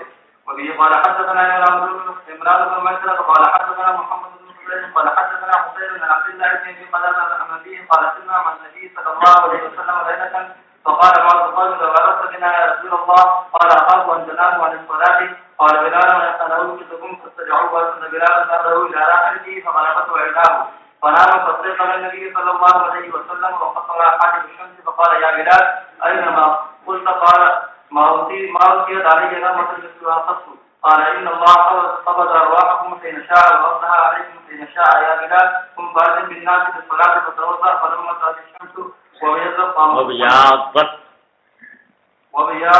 قام فصلى. یہ لیلۃ التعریف والا واقعہ ہے، پہلے بھی اختصار کے ساتھ گزرا ہے، یہاں قدر تفصیل سے آیا ہے. حضرت ابو قتادہ رضی اللہ عنہ فرماتے ہیں کہ نبی کریم صلی اللہ علیہ وسلم کے ساتھ ایک رات سفر میں چلے. فقال بعض القوم، کچھ لوگوں نے کہا کہ لو عرفت بنا یا رسول اللہ، اگر آپ ہمیں رہ کر رات کے وقت میں آخر شب میں کہیں ٹھہر جائیں، پڑاؤ ڈال لیں تو اچھا ہو. تو آپ نے فرمایا اخاف ان تناموا عن الصلاۃ، مجھے ڈر ہے کہ اب اگر اس وقت کہیں پڑاؤ ڈالا اور سو گئے تو کہیں نماز سے نہ سوتے رہ جائیں اور نماز نکل جائے. قال بلال، حضرت بلال نے فرمایا کہ انا اوقظکم، میں بیدار کر دوں گا، آپ سو جاؤ اطمینان سے. فاستجعوا، تو لوگ لیٹ گئے. واسند بلال ظہرہ الی راحلتہ، حضرت بلال لیٹے نہیں لیکن اپنی راحلہ سے انہوں نے اپنی پشت لگا لی، ٹیک لگا لی سستانے کے لیے. فغلبت عیناہ، اسی حالت میں ان کے اوپر نیند غالب آ گئی. فنام، وہ بھی سو گئے. فاستيقظ النبي صلی اللہ علیہ وسلم وقد طلع حاجب الشمس، نبی کریم صلی اللہ علیہ وسلم بیدار اس وقت ہوئے جبکہ سورج شروع ہو چکا تھا. تو آپ نے فرمایا یا بلال اینما قلت، کہاں ہے وہ بات جو تم کہہ رہے تھے کہ ہم تم کو میں بیدار کر دوں گا. قال، حضرت بلال نے فرمایا کہ ما القیت علی نومۃ مثلها، یا رسول اللہ مجھ پر اس جیسی نیند اس سے پہلے کبھی بھی مسلط نہیں ہوئی جیسے کہ آج ہوئی. مثلها قط. قال ان اللہ قبض ارواحکم، تو آپ نے فرمایا کہ اللہ تعالیٰ نے تمہاری روحیں قبض کر لی تھیں حین شاء، جب چاہا، وردها علیکم حین شاء، اور واپس کر دی جب چاہا. تو یہاں بظاہر یہ اللہ تبارک و تعالیٰ کی مشیت اور حکمت یہ تھی کہ اس طرح قضا نمازوں کے مسائل لوگوں کو معلوم ہوں کہ قضا کس طرح پڑھی جاتی ہے. تو اللہ تعالیٰ نے اپنی مشیت سے یہ فیصلہ فرمایا. پھر آپ نے فرمایا کہ یا بلال قم فاذن بالناس بالصلاۃ، کہ اے بلال تم لوگوں اذان دو نماز کے لیے. اسی پر امام بخاری نے باب قائم کیا، باب الاذان بعد ذهاب الوقت، کہ وقت گزر جانے کے بعد جب قضا نماز پڑھ رہے ہوں تو اس وقت بھی اذان مشروع ہے، کیونکہ اس وقت نماز قضا ہو چکی تھی اور طلوع شمس کے بعد آپ نے بلال سے فرمایا کہ اذان دو. تو معلوم ہوا کہ اگر کوئی کسی جماعت کی قضا ہو جائے تو پورا مجمع جو ہے اس کی نماز قضا ہو جائے، وہ مجمع جماعت سے نماز پڑھنا چاہے تو پھر اذان دینا مشروع ہے. البتہ علماء کرام نے فرمایا کہ یہ اسی وقت ہے جبکہ اکٹھی پوری جماعت کی نماز قضا ہوئی ہو اور پھر وہ جماعت سے نماز پڑھنا چاہیں قضا، تو اس وقت میں اذان دینا ٹھیک ہے. لیکن اگر انفرادی طور پر کسی کی قضا ہوئی ہو تو انفرادی طور پر اذان نہیں دینی چاہیے۔ ویسے عام حالات میں تو حکم یہ ہے نا کہ اگر اکیلا بھی کوئی آدمی سفر کر رہا ہے، اکیلا بھی نماز پڑھنا چاہتا ہے سفر کے دوران، تو کیا کرے؟ اذان دے۔ لیکن اس صورت میں جب کہ نماز قضا ہو گئی ہے تو اکیلے آدمی کو اذان نہیں دینی چاہیے، کیونکہ اکیلے آدمی کے اذان دینے کا معنی یہ ہے کہ وہ اپنے نماز کے قضا ہونے کا اعلان کر رہا ہے لوگوں کے سامنے کہ میری نماز قضا ہو گئی۔ تو یہ بات اچھی نہیں ہے کہ آدمی کی نماز قضا ہو وہ دوسروں کے سامنے اعلان کرتا پھر، اس واسطے اس میں نہیں ہے اذان۔ اس وقت ہے جبکہ اکٹھی جماعت کی نماز قضا ہوئی ہے اور سب مل کر جماعت سے پڑھنا چاہتے ہیں، تو پھر اس وقت میں اذان دینی چاہیے، جیسا کہ یہاں نبی کریم صلی اللہ علیہ وسلم نے اذان دلوائی۔ پھر آگے فرماتے ہیں فتوضأ، اس کے بعد آپ نے وضو کیا، فلما ارتفعت الشمس وبياضت، جب سورج بلند ہو گیا اور سفید ہو گیا تو پھر آپ نے کھڑے ہو کر نماز پڑھی۔ یہ جملہ جو ہے صریح دلیل ہے حنفیہ کی اس مسئلے میں، جس کی طرف ایک مرتبہ پہلے بھی میں نے اشارہ کیا تھا کہ حنفیہ کے نزدیک اگر کسی شخص کی نماز قضا ہو جائے، فجر کی نماز، سورج نکل آئے، تو اٹھتے ہی فوراً نہیں پڑے گا بلکہ انتظار کرے گا سورج کے بلند ہو جائے گا اور اس کے بعد پڑے گا۔ امام شافعی رحمۃ اللہ علیہ فرماتے ہیں کہ نہیں، فوراً پڑے گا، جو ہی آنکھ کھلے تو فوراً پڑے، دیر نہ کرے، اور طلوع شمس بلکہ ارتفاع شمس کا بھی انتظار نہ کرے، فوراً پڑے۔ کیوں؟ وہ کہتے ہیں کہ وہی بات کہ حدیث کے الفاظ یہ ہیں کہ من نام عن صلاۃ او نسیها فلیصلیها اذا ذکر، کہ جو ہی یاد آئے فوراً پڑھے۔ تو اذا جو ہے وہ کلمہ عام ہے، تمام اوقات کو شامل ہے، لہذا جو ہی یاد آئے فوراً پڑھے۔ سمجھے نا؟ یہاں پھر حنفیہ وہی بات کہتے ہیں کہ اذا جو ہے اس سے جو آپ استدلال کر رہے ہیں اشارۃ النص سے استدلال، اور وہ حدیثیں جن میں منع فرمایا گیا ہے نماز سے جب تک کہ سورج بلند ہو جائے، وہ عبارت النص سے دلالت کر رہی ہیں ممانعات پر، تو عبارت النص کو ترجیح ہوگی اشارۃ النص کے اوپر۔ اور یہ حدیث جو ہے بالکل واضح دلیل ہے حنفیہ کی کہ نبی کریم صلی اللہ علیہ وسلم نے فوراً نماز نہیں پڑھی، بلکہ جب سورج بلند ہو گیا تب آپ نے نماز پڑھی۔ اور یہ آپ پیچھے بھی پڑھ چکے ہو کہ جس جگہ یہ واقعہ پیش آیا تھا آپ وہاں نہیں ٹھہرے رہے بلکہ وہاں سے روانہ ہوئے اور آگے جا کر نماز پڑھی، اور اس وقت پڑھی جبکہ سورج بلند ہو گیا۔ تو یہ حدیث جو ہے حنفیہ کی دلیل ہے۔ جی بسم اللہ الرحمن الرحیم، باب من صلى بالناس جماعة بعد ذهاب الوقت، وبالسند المستقل منا الى الامام الامام الحافظ حجة امير المؤمنين في الحديث ابي عبد الله محمد بن اسماعيل الجعفي البخاري رحمه الله تعالى، ومتعنا بعلومه وقيوده وبركاته امين. قال حدثنا معاذ بن فضالة قال حدثنا هشام بن يحيى عن ابي سلمة عن جابر بن عبد الله رضي الله تعالى عنه وعنه ان عمر بن الخطاب رضي الله عنه جاء يوم الخندق بعدما غربت الشمس فجعل يسب كفار قريش، قال يا رسول الله ما كنت اصلي الاسرى حتى غابت الشمس تغرب. قال النبي صلى الله عليه وسلم والله ما صليتها. فقمنا الى ركعان فتوضا للسلام وتوضانا لها فصلى الاسرى بعدما غربت الشمس ثم صلى بعدها المغرب. یہ حضرت جابر رضی اللہ عنہ فرماتے ہیں کہ حضرت عمر خندق کے دن آئے جبکہ سورج غروب ہو چکا تھا، تو وہ کفار قریش کو برا بھلا کہنے لگے اور عرض کیا کہ یا رسول اللہ ما كنت اصلی العصر حتى غابت الشمس تغرب، یا رسول اللہ میں نے نماز عصر کی نہیں پڑھ سکا یہاں تک کہ سورج غروب ہونے لگا۔ یعنی یہ کفار قریش نے ہمیں اپنے ساتھ اس طرح مشغول کر لیا کہ اس کی وجہ سے ہماری عصر کی نماز قضا ہو گئی اور غروب شمس ہونے لگا۔ تو نبی کریم صلی اللہ علیہ وسلم نے فرمایا واللہ ما صلیت، آپ نے فرمایا اللہ کی قسم میں نے بھی نہیں پڑھی نماز، یعنی جس طرح فاروق اعظم کی نماز قضا ہوئی تھی اسی طرح رسول کریم صلی اللہ علیہ وسلم کی نماز بھی قضا ہو گئی تھی۔ فقمنا الی بطحان، تو پھر کہتے ہیں کہ ہم بطحان کے مقام پر کھڑے ہوئے، آپ نے نماز کے لیے وضو فرمایا اور ہم نے بھی وضو کیا، پھر آپ نے عصر کی نماز پڑھی غروب شمس کے بعد، اس کے بعد پھر مغرب کی نماز پڑھی۔ تو یہاں امام بخاری سے استدلال یہ کر رہے ہیں کہ قضا نمازیں جماعت سے پڑھی جا سکتی ہیں۔ قرآن ترجمہ الباب یہ بنایا کہ من صلی بالناس جماعۃ بعد الذهاب الوقت۔ جی باب من نسي صلاة فليصلي إذا ذكرها ولا يريد إلا تلك الصلاة. وقال إبراهيم من ترك صلاة واحدة 20 سنة لم يريد إلا تلك الصلاة الواحدة. یہ باب ہے کہ من نسی صلاۃ فلیصلی اذا ذکر، جو شخص کوئی نماز پڑھنا بھول جائے تو جب یاد آئے تو اس وقت پڑھ لے۔ یہ حدیث کے الفاظ ہیں اور اتنی بات سب کے نزدیک مسلم ہے۔ البتہ آگے جملہ امام بخاری نے بڑھایا ولا یعید الا تلک الصلاۃ، کہ اعادہ نہیں کرے گا مگر اسی نماز کا، صرف اسی ایک نماز کا جو قضا ہوئی۔ اس کا کیا مطلب ہے اور اس جملے کو کا اضافہ کر کے امام بخاری کیا فرمانا چاہتے ہیں، اس کے بارے میں شراح بخاری نے مختلف رائے ظاہر کی۔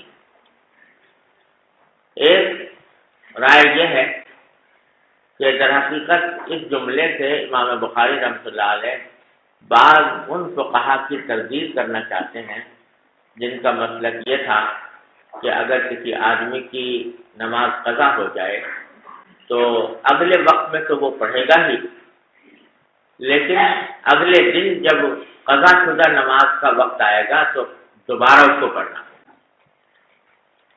یعنی ان کا مقصد یہ تھا کہ فرض کرو ایک شخص کی نماز قضا ہوئی ظہر کی، ظہر پر وہ نماز نہیں پڑھ سکا یہاں تک کہ عصر کا وقت آ گیا، تو عصر کے وقت میں وہ کیا کرے گا، پہلے ظہر پڑھے گا اور پھر عصر پڑھے گا۔ یہ تو ہو گئی، لیکن وہ حضرات یہ فرماتے ہیں کہ جب اگلے دن ظہر کا وقت آئے گا تو اس وقت میں ظہر کی نماز دوبارہ پڑھے۔ تو گویا اگر ایک نماز قضا ہو جائے، اپنے وقت سے فوت ہو جائے، تو دو مرتبہ قضا ان کے نزدیک واجب، ایک فوراً اگلے وقت میں اور ایک اگلے دن جب اسی فوت شدہ نماز کا وقت آئے اس وقت۔ بات سمجھ آئی؟ یہ بات فقہا کا مسلک تھا۔ اب تو ائمہ اربعہ میں سے کوئی اس کا قائل نہیں ہے، ائمہ اربعہ میں سے، ائمہ متبوعین میں سے، لیکن ابتدا میں بعض تابعین کا یہ مسلک تھا اور اس پر بعض احادیث بھی موجود ہیں جو اس معنی پر دلالت کرتی ہیں۔ ان میں سے بعض مسنداً ضعیف ہیں اور بعض ایسی ہیں کہ جو اس موضوع پر صریح نہیں لیکن بہرحال موجود ہیں۔ ابو داؤد میں ایک حدیث آئی ہے جس سے یہ مطلب نکل سکتا ہے کہ آدمی کو اگلے دن بھی وہ دوبارہ پڑھنی چاہیے نماز۔ تو لا یعید الا تلک الصلاۃ فرما کر امام بخاری رحمۃ اللہ علیہ اس مسلک کی تردید فرما رہے ہیں کہ نہیں، جب ایک مرتبہ قضا پڑھ لی تو اب اس کے بعد اس کو مزید دوبارہ دہرانے کی ضرورت نہیں۔ ارے سمجھو، تو لا یعید الا تلک الصلاۃ نہیں اعادہ کرے گا مگر صرف اسی نماز کا جو قضا ہوئی تھی، بس ظہر کی قضا ہوئی تھی، عصر میں پڑھ لی، بس کافی، اگلے دن پھر دوبارہ ظہر کے وقت میں پڑھنے کی ضرورت نہیں۔ سمجھ گئے بھائیو؟ دوسری تشریح بعض حضرات نے اس ترجمہ الباب کی یہ کی ہے کہ امام بخاری رحمۃ اللہ علیہ اس جملے کے ذریعے ان حضرات فقہا کی تردید کرنا چاہتے ہیں جن کا مسلک یہ ہے کہ قضا نمازوں میں ترتیب واجب ہے اور کثرت فوائد سے بھی ترتیب ثابت نہیں ہوتی۔ یہ مسئلہ تو آپ بار بار پڑھ چکے ہو فقہ میں کہ ترتیب سے قضا کرنا تو ہے واجب حنفیہ کے نزدیک اور جمہور کے نزدیک، کہ جس ترتیب سے نمازیں قضا ہوئی ہیں اسی ترتیب سے پڑھنا ضروری ہے، لیکن یہ ترتیب کا وجوب ثابت ہو جاتا ہے کثرت فوائد سے۔ 6 نمازوں سے جب زیادہ بڑھ گئی فوائد تو پھر ترتیب ثابت ہو گئی، اب اس کے بعد بغیر ترتیب کے بھی آدمی نمازیں قضا کر سکتا ہے۔ بعض فقہا کا مسلک یہ تھا کہ نہیں، کتنی بھی زیادہ نمازیں ہو جائیں لیکن ترتیب ثابت نہیں ہوتی۔ لہذا اگر فرض کرو کہ ایک شخص نے ظہر پڑھی، سمجھے نا، اور ظہر قضا ہو گئی، اور پھر عصر کے وقت میں اس کو چاہیے تھا کہ وہ پہلے ظہر پڑھتا پھر عصر پڑھتا، تو اس نے عصر چھوڑ دی، وہ ظہر چھوڑ دی اور صرف عصر پڑھ لی، تو یہ عصر کی نماز اس کی ہوئی کہ نہیں ہوئی؟ نہیں ہوئی۔ پھر مغرب پڑھی، مغرب کو چاہیے تھا کہ پہلے ظہر پڑھتا پھر عصر پڑھتا پھر مغرب پڑھتا، لیکن اس نے مغرب پڑھ لی، تو ظہر اور عصر کی جو نمازیں پڑھی تھی وہ نہیں ہوئی۔ تو لہذا جب وہ قضا کرے گا تو باوجود کہ ظہر پڑھ چکا ہے، عصر پڑھ چکا ہے، عصر پڑھ چکا ہے، مغرب پڑھ چکا ہے، لیکن جب عشاء کا وقت آئے گا تو اس کو اوپر واجب ہے کہ ظہر بھی پڑھے، عصر بھی پڑھے، مغرب بھی پڑھے، پھر عشاء پڑھے۔ تو یہ حکم جو ہے ان کے نزدیک اتنا عام ہے کہ اگر 100 نمازیں ہو گئی قضا، تب بھی وہ ساری اگر پڑھتا گیا ہے تو ساری کی ساری 100 کی 100 نمازیں اکٹھی پڑھنی ضروری ہوں گی۔ تو امام بخاری اس کی تردید کرنا چاہتے ہیں کہ لا یعید الا تلک الصلاۃ، یعنی یہ بات صحیح نہیں ہے، بلکہ جب کثرت فوائد ہو جائے تو اس صورت میں وہ اعادہ نہیں کرے گا مگر اسی ایک نماز کا جو اس کی قضا ہوئی تھی، باقی پچھلی نمازوں کا قضا کرنے کی ضرورت نہیں ہے جو بے ترتیب پڑھ لی۔ دوسری تفصیل بعض حضرات نے اس بات کی ہے، لیکن بظاہر الفاظ سے یہ معلوم ہوتا ہے کہ پہلی تشریح مراد ہے امام بخاری رحمۃ اللہ علیہ کی، اور وہ یہی ہے کہ جب کوئی نماز قضا ہو جائے تو بس ایک مرتبہ قضا کر لینا کافی ہے، اگلے دن دوبارہ اس کو دہرانے کی ضرورت نہیں۔ چنانچہ امام ابراہیم نخعی رحمۃ اللہ علیہ کا قول آگے نقل کیا، وقال ابراہیم من ترک صلاۃ واحدۃ 20 سنۃ، اگر ابراہیم نخعی کہتے ہیں کہ اگر کوئی شخص ایک نماز چھوڑ دے 20 سال تک چھوڑے رہے تو لم یعد الا تلک الصلاۃ، تو بس اسی نماز کا اعادہ کرے گا، اگلے دن اس سے دوبارہ یعنی اسی نماز کے وقت میں آ کر دوبارہ پڑھنے کی ضرورت نہیں۔ اور ابراہیم نخعی کا مقصد وہ بھی ہو سکتا ہے جو ابھی میں نے عرض کیا، کثرت فوائد کی صورت میں، یعنی ایک نماز اس نے چھوڑے رکھی، ظہر کی نماز تھی مثلا، چاہیے تھا کہ عصر میں قضا کر لیتا، نہیں پڑھی، مغرب ہو گئی نہیں پڑھی، عشاء ہو گئی نہیں پڑھی، اگلے دن فجر آ گئی نہیں پڑھی، پھر ظہر کا وقت آ گیا نہیں پڑھی، یہاں تک کہ 20 سال تک چھوڑے۔ تو 20 سال تک چھوڑے رکھنے کے بعد جب کبھی توفیق ہوگی اس ظہر کی نماز کو قضا کرنے کی تو بس وہی ظہر کی ایک ہی نماز قضا کرے گا، باقی جو نمازیں تھیں وہ قضا کرنے کی ضرورت نہیں۔ چلیے وبه قال حدثنا ابو نعيم وموسى بن اسماعيل قال حدثنا عمار عن قتادة عن انس بن مالك رضي الله تعالى عنه وعن النبي صلى الله عليه وسلم قال من نسي صلاة فليصلي اذا ذكرها لا كفارة لها الا ذلك اقم الصلاة لذكري. قال موسى قال عمار سمعته يقول قال اقم الصلاة لذكري. وقال حسان حدثنا عمار قال حدثنا قتادة قال حدثنا انس رضي الله تعالى عنه عن النبي صلى الله عليه وسلم نحوه.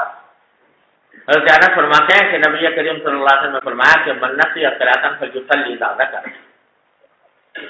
لا کفارۃ لها الا ذلک، جو نماز چھوٹ گئی اس کا کوئی کفارہ اس سے سوا نہیں ہے کہ آدمی اسی کو پڑھے جب بھی یاد آ جائے۔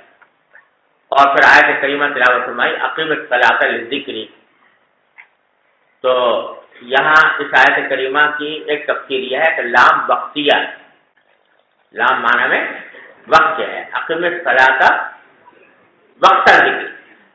ایک تفسیر اس کی ہے کہ لام جو ہے یہ سببیہ ہے، یعنی میرے ذکر کی اس کے سبب سے، میرے ذکر کی وجہ سے مجھے یاد کرنے کی خاطر نماز قائم کرو۔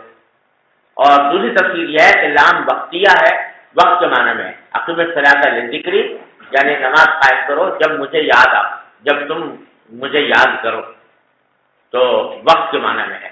تو یہاں اس آیت کریمہ کو جو ذکر فرمایا گیا اس حدیث کے سیاق میں، اس میں اشارہ یہی ہے کہ یہ لام وقتیہ ہے. معنی یہ ہے کہ نماز قائم کرو اس وقت جب میں یاد آ جاؤں تم کو. تو اس لیے فرمایا گیا کہ جب آدمی کوئی بھول جائے تو جب یاد آئے تو اس کو نماز پڑھ. ارے سمجھ گئے بھائیو؟ ابن حزم جو ہے وہ عجیب بزرگ ہیں، وہ ایک سے ایک باتیں نکالتے ہیں. تو انہوں نے قضا نمازوں کے بارے میں یہ کہہ دیا ہے کہ کیونکہ حدیث میں یہ ہے کہ جب آدمی بھول جائے تو اس صورت میں اس کو پر واجب ہے کہ جب یاد آئے تو نماز پڑھے. تو اس پر انہوں نے کہہ دیا کہ یہ حکم اسی وقت ہے جب کہ آدمی بھول کے چھوڑ دے، اور اگر عمدن چھوڑی ہو تو قضا واجب نہیں. سمجھا؟ جان بوجھ کر اگر چھوڑی ہو تو قضا واجب نہیں. یہ ابن حزم کے بڑے عجیب عجیب لطائف ہیں. تو ان میں سے ایک یہ بھی ہے کہ عجیب و غریب مذاہب ہیں ان کے. ان میں سے ایک یہ بھی ہے، کہتے ہیں کہ بھول کر چھوڑے تو نماز کی قضا واجب ہے اور عمدن چھوڑے تو واجب نہیں. تو بعض لوگوں کو نسخہ اچھا ہاتھ آ گیا تو انہوں نے یہ ہمارے زمانے میں بھی یہ موقف اختیار کر دیا اور بڑا اس کی بڑی تبلیغ کی جاتی ہے کہ بھائی یہ جب جان بوجھ کر چھوڑی ہیں تو ان کی قضا واجب نہیں. لہٰذا یہ جو علماء کرام کہتے ہیں کہ جب کوئی شخص بہت مدت تک نمازیں نہ پڑھتا رہا ہو اور پھر اس کو اللہ تعالیٰ توفیق دے تو کسی نمازیں دہرانے کی ضرورت نہیں. قضاء عمری جو ہے اس کی کوئی حقیقت نہیں. تو یہ سب فضول باتیں ہیں، اس لیے کہ اسی حدیث کی دلالت النص سے یہ بات ثابت ہو رہی ہے کہ جب بھولنے کی حالت میں قضا واجب ہے تو عمدن چھوڑنے میں تو بطریق اولا ہوگی، کیونکہ نسیان تو پھر بھی عذر ہوتا ہے اور عمدن چھوڑنا تو عذر بھی نہیں. جب اس میں قضا واجب ہے تو اس میں بطریق اولا واجب ہوگا. چلیے، اور پیچھے جو حدیث گزری ہے آپ نے پڑھی حضرت فاروق اعظم رضی اللہ عنہ کی غزوہ خندق کے موقع پر، تو وہاں ایسا نہیں تھا کہ نماز پڑھنا بھول گئے ہوں.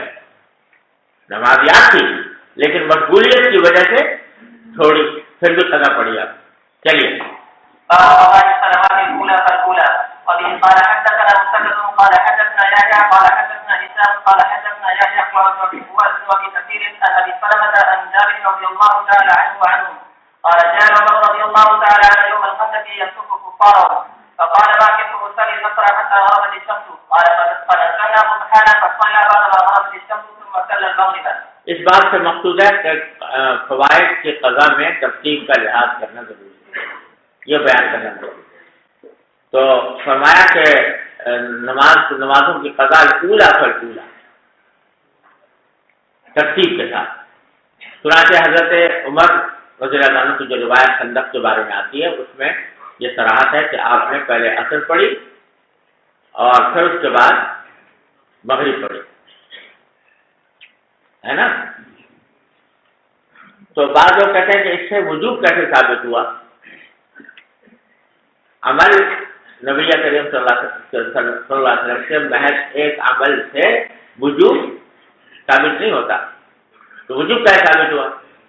تو وجوب کے ثبوت پر دو دلیلیں. ایک مسند احمد میں روایت آتی ہے، اس میں یہ صراحت ہے کہ نبی کریم صلی اللہ علیہ وسلم نے اسی خندق کے موقع پر ایک مرتبہ ایسا ہوا کہ آپ نے مغرب کی نماز پڑھی اور اس کے بعد کسی نے بتایا کہ عصر کی نماز بھی نہیں پڑھی تھی، بلکہ آپ نے پوچھا کہ کیا میں نے عصر کی نماز پڑھ لی تھی؟ صحابہ کرام نے فرمایا کہ نہیں، عصر کی نہیں پڑھی تھی. تو آپ نے پھر عصر کی پڑھی اور مغرب کی نماز دہرائی.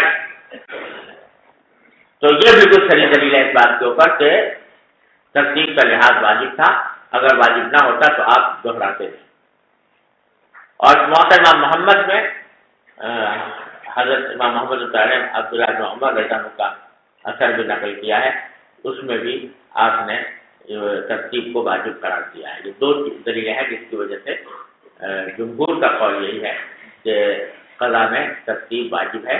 حنفیہ، مالکیہ، حنابلہ تینوں ترتیب کو واجب قرار دیتے ہیں، البتہ امام شافعی کے یہاں ترتیب واجب نہیں. جی. باب ما يقوم من الثمر بعد العشاء، الثاني من الثمر والجميع والثمار، والثالث هاهنا في موضع الجميع. وبه قال حدثنا مسدد قال یہ فرمایا کہ عشاء کے بعد ثمر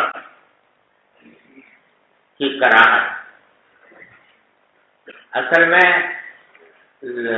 لغت کے اعتبار سے ثمر کہتے ہیں چاندنی رات کو، سمجھے نا. اور اہل عرب کا یہ رواج تھا کہ جب چاندنی راتیں آتی تھی تو وہ رات کو اپنے گھروں سے نکل کے صحراؤں میں بیٹھ کے گپ شپ کیا کرتے تھے، قصہ کہانی کہنا. تو اس لیے ثمر کا لفظ بولا جانے لگا چاندنی رات میں قصہ گوئی کے لیے. بعد میں پھر ہر قسم کی قصہ گوئی کو ثمر کہنے لگے، جو عشاء کے بعد ہو، رات کے وقت میں ہو، ہر قسم کی قصہ گوئی، چاہے چاندنی رات ہو چاہے اندھیری رات ہو. اور اس کے بعد پھر قصہ گوئی کے لیے کا قصہ بھی ختم ہو گیا، ہر قسم کی بات چیت جو بھی رات کے وقت میں اس کو ثمر کہنے لگے.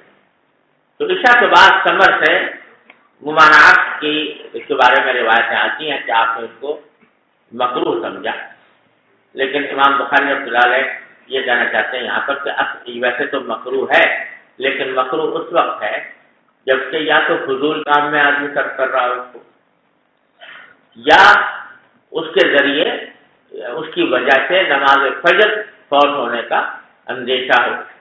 لیکن اگر یہ دونوں باتیں نہ ہوں، کوئی علم کی بات ہے، دین کی بات ہے، تو وہ کرنے میں کوئی مذاکرہ نہیں ہے، بشرطے کہ اس سے نماز فجر کے فوت ہونے کا اندیشہ نہ ہو.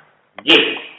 وبه قال حدثنا مسدد قال حدثنا يحيى قال حدثنا عوف قال حدثنا ابو المنهال قال انطلقت مع ابي الى ابي بكر الاسلمي رضي الله تعالى عنه وعنه فقال له ابي حدثنا كيف كان رسول الله صلى الله عليه وسلم يصلي مكتوبة. قال كان يصلي الهجير حتى وهي التي تكون الاولى حين تغرب الشمس ويصلي النصر ثم يرجع حتى الى اهله في وسط المدينه والشمس حيه.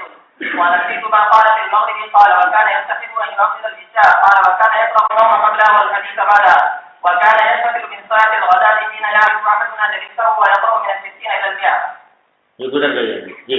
باب الصبر في الفقه والخير بعد العشاء. وبه قال حدثنا عبد الله بن مصطفى قال حدثنا أبو علي الحنفي قال حدثنا قرة بن خالد قال انتظرنا الحسن مرات علينا حتى قرنا لوقت القيام فجاء فقال تعالى جيراننا هؤلاء ثم قال أنا بن مالك. یہ قرة بن خالد کہہ رہے ہیں کہ ہم نے حضرت حسن کا یہاں حسن سے مراد حسن بصری کسی وقت آتے ہوں گے نا درس وغیرہ دینے کے لیے، تو جو وقت تھا اس پر ہم گئے، لیکن ہم نے انتظار کیا، ورات آ گئی، ان کو آنے میں دیر ہو، حتیٰ قربنا من وقت قیام، یہاں تک کہ وہ وقت قریب آ گیا جس میں وہ عام طور پہ اٹھتے چلے جایا کرتے تھے.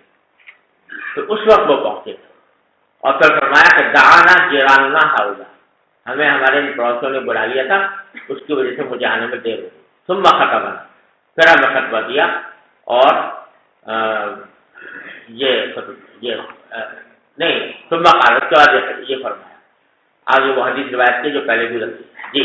ثم قال انس بن مالك رضي الله تعالى عنه نزل النبي صلى الله عليه وسلم ذات ليله حتى كان شطر الليل يبلغ فجاء فصلى لنا ثم خطبنا فقال الا ان الناس قد صلوا ثم ركعوا وانكم لم تكونوا في صلاه من نظرتم الصلاه. قال الحسن وان القوم لا يزالون في خير من نظروا الخير. قال قرة من حديث انس رضي الله تعالى عنه عن النبي صلى الله عليه وسلم.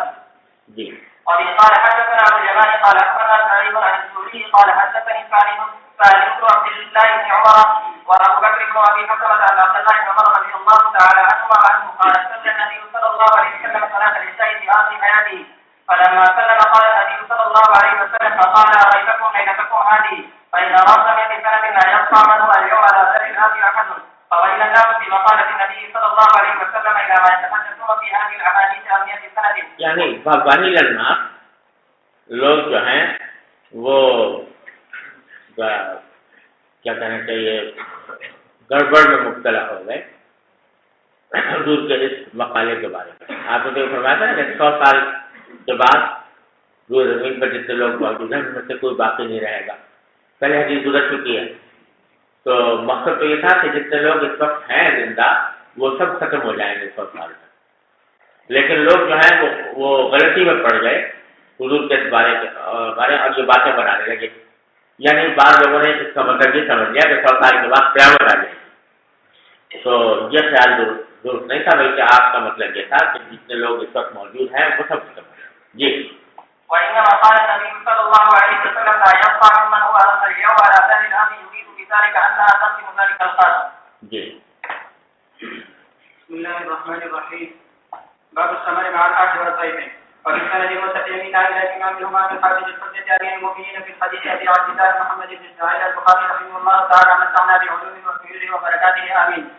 قال حدثنا ابن عباد قال حدثنا مقبل بن سليمان قال حدثنا ابي قال حدثنا عثمان عن ابي الرحمن بن ابي بكر رضي الله تعالى عنه وعنه ان الصحابه كانوا ولاة الفقراء وان النبي صلى الله عليه وسلم قال من كان عنده دعاء بالشيء فليدع بصالح ما شاء فقال قال سلم وإن باب جاء لثلاثة وطلق النبي صلى الله عليه وسلم بحاجة قال فقال أنا وأبي وأمي ولا أدري أن قال وامرأتي وخادم بين بيننا وبين أبي بكر وإن بابك استعشى عند النبي صلى الله عليه وسلم ثم لبث حيث سنيت العشاء ثم رجع فلبث حتى تعشى النبي صلى الله عليه وسلم فجاء بعد ما بدا من الليل ما شاء الله وقال له امرأته ما حدثك عن أزيادك وقال سيفك قال فما خشيتهم قالت أبوه حتى تليل قد أدركها وقال فذهبت أنا تحتبرت فقال يا عمر فجدتها فسبع قال قولوا لا أهنئا لكم فقال والله لا أسموها أبدا وأي الله ما كنا نقول من لقب إلا رضا من أسفلها منها قال شبعهم وصارت أكثر مما كانت قبل ذلك فنظر إليها أبو بكر فإذا هي كما هي أو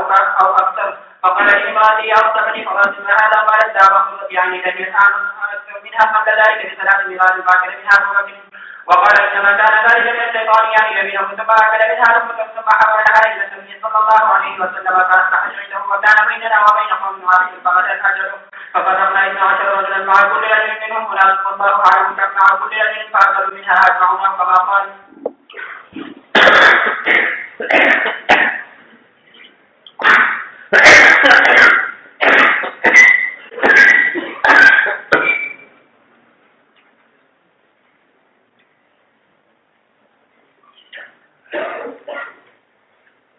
اس بات میں بیان کرنا مقصود ہے کہ گھر والوں کے ساتھ یا مہمانوں کے ساتھ عشاء کے بعد کوئی بات کی جائے تو جائز ہے، بشرطے کہ اس سے نماز فجر کے فوت ہونے کا کوئی اندیشہ نہ ہو.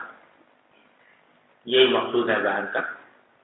اور اس میں جو حدیث یہاں پر روایت کی ہے وہ امام بخاری رحمۃ اللہ علیہ نے متعدد مقامات پر نکالی ہے، لیکن یہاں پہلی بار حضرت عبد الرحمن بن ابی بکر رضی اللہ تعالیٰ عنہ صدیق اکبر رضی اللہ تعالیٰ عنہ کے صاحبزادے وہ اس حدیث کے راوی ہیں. وہ فرماتے ہیں کہ اصحاب الصفہ کانوا اناسا فقراء.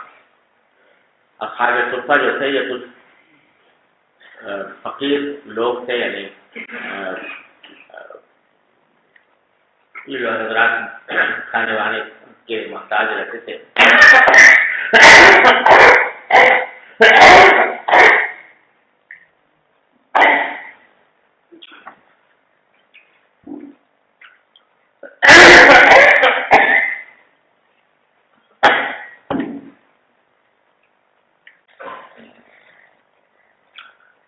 کیونکہ سارے اپنے مشاغل چھوڑ کر طلب علم کے لیے نبی کریم صلی اللہ علیہ وسلم کی خدمت میں حاضر ہو گئے تھے، آپ پڑے تھے. تو اس واسطے بعض اوقات ان کے بعد کھانے پینے کو کچھ نہیں ہوتا تھا. وَإِنَّ النَّبِيَّ صلی اللہ علیہ وسلم قال، تو ایک دن نبی کریم صلی اللہ علیہ وسلم نے یہ فرمایا تھا کہ من کان عنده طعام اثنین فلیذهب بالثالث. جس شخص کے بعد 2 آدمیوں کا کھانا ہو وہ ایک تیسرے کو بھی ساتھ لے جائے. اصحاب صفہ میں سے کسی تیسرے کو ساتھ لے جائے تو ان کو بھی اپنے کھانے میں شریک کر لے. تو کہ تعامل اثنین یکفی الصلاۃ.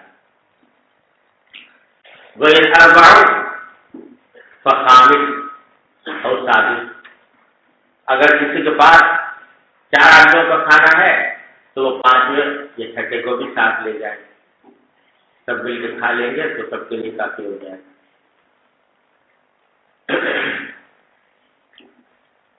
اور نبی کریم صلی اللہ علیہ وسلم نے یہ جو صحابہ کرام سے اعلان فرمایا تھا، اس کے نتیجے میں ان ابا بکر رضی اللہ تعالیٰ عنہ جاء بسلام،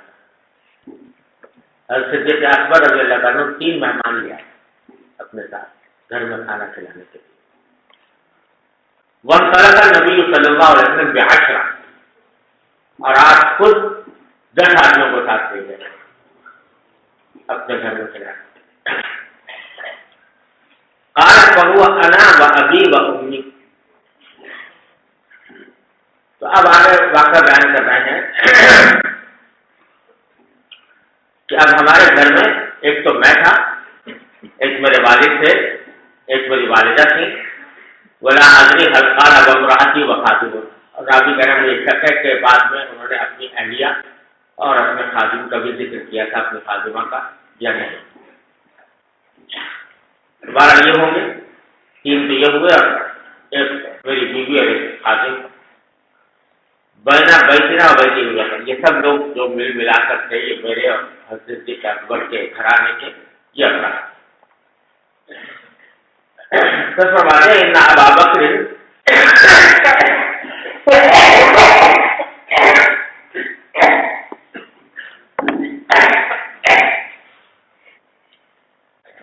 ان ابا بکر رضی اللہ تعالیٰ عنہ تعشى عند النبی صلی اللہ علیہ وسلم،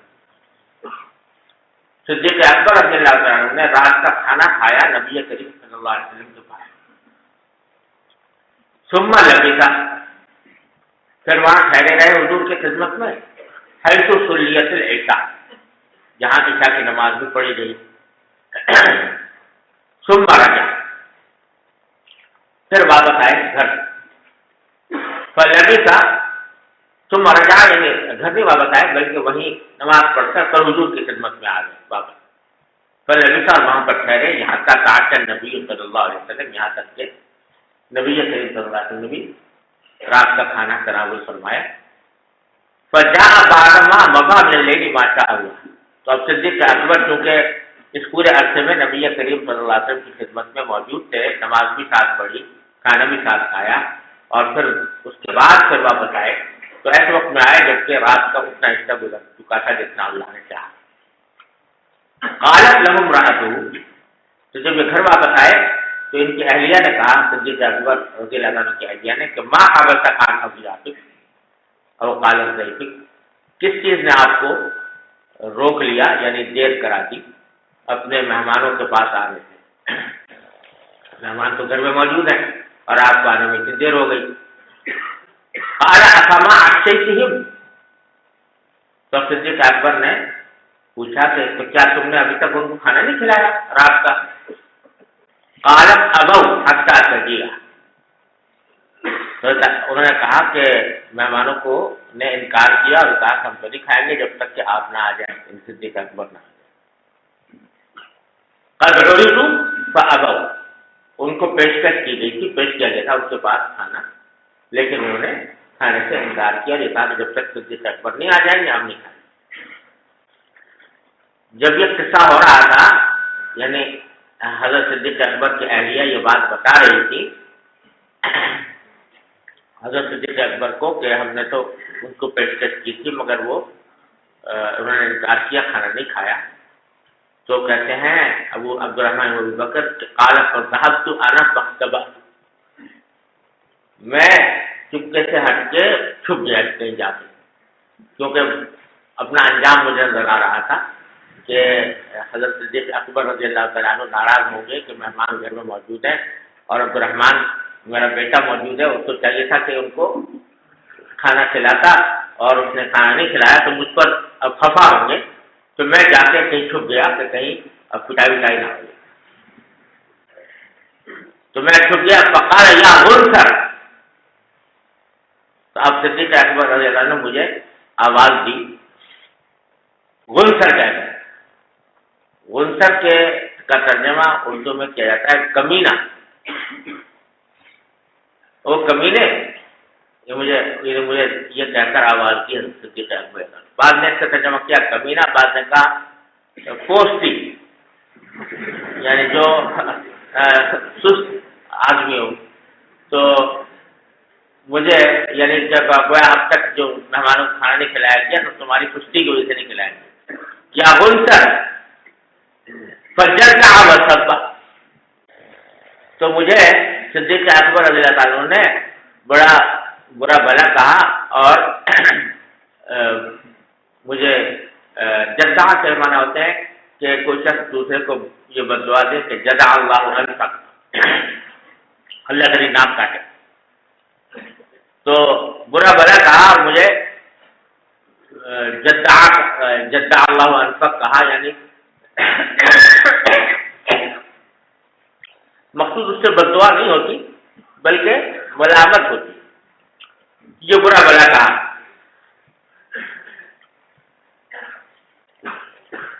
تو کیا فرماتے ہیں وقال کلوا لا ہنیئا لکم،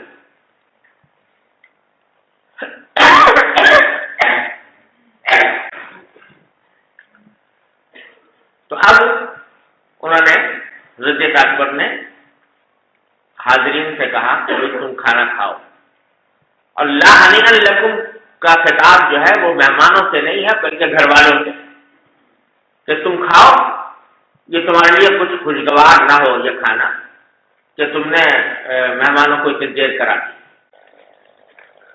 فقال واللہ لا اطعمہ ابدا،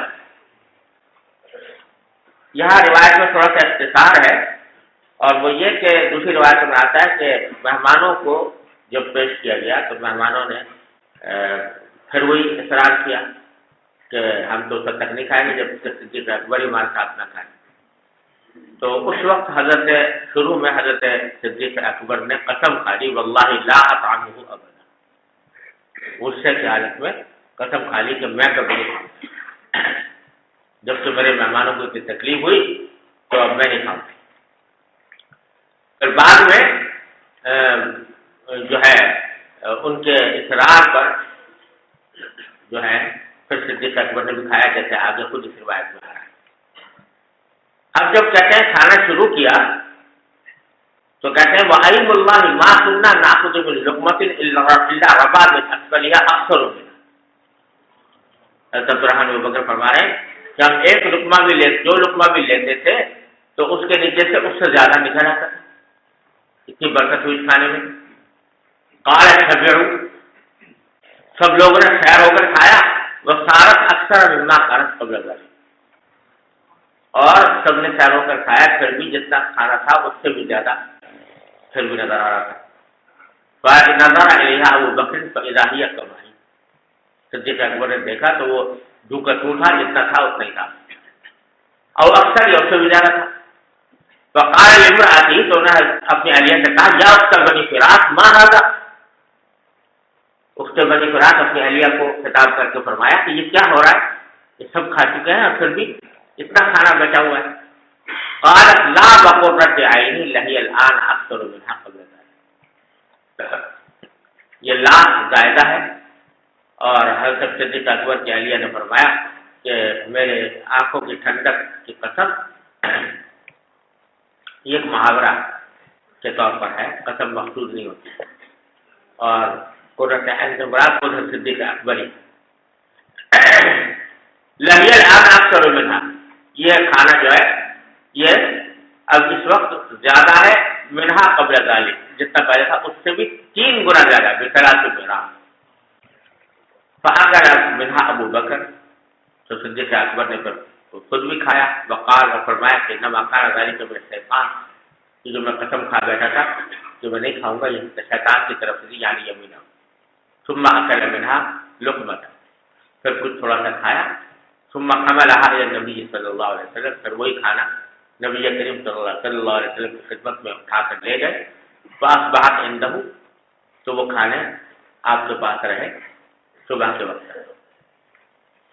اب ہوا کیا، کہتے ہیں وکان بینا بین قوم عقد فمضى الاجل ففتحنا 12 رجلا معه رجل من الناس والله اعلم كم معه رجل فاكلوا منها اجمعون۔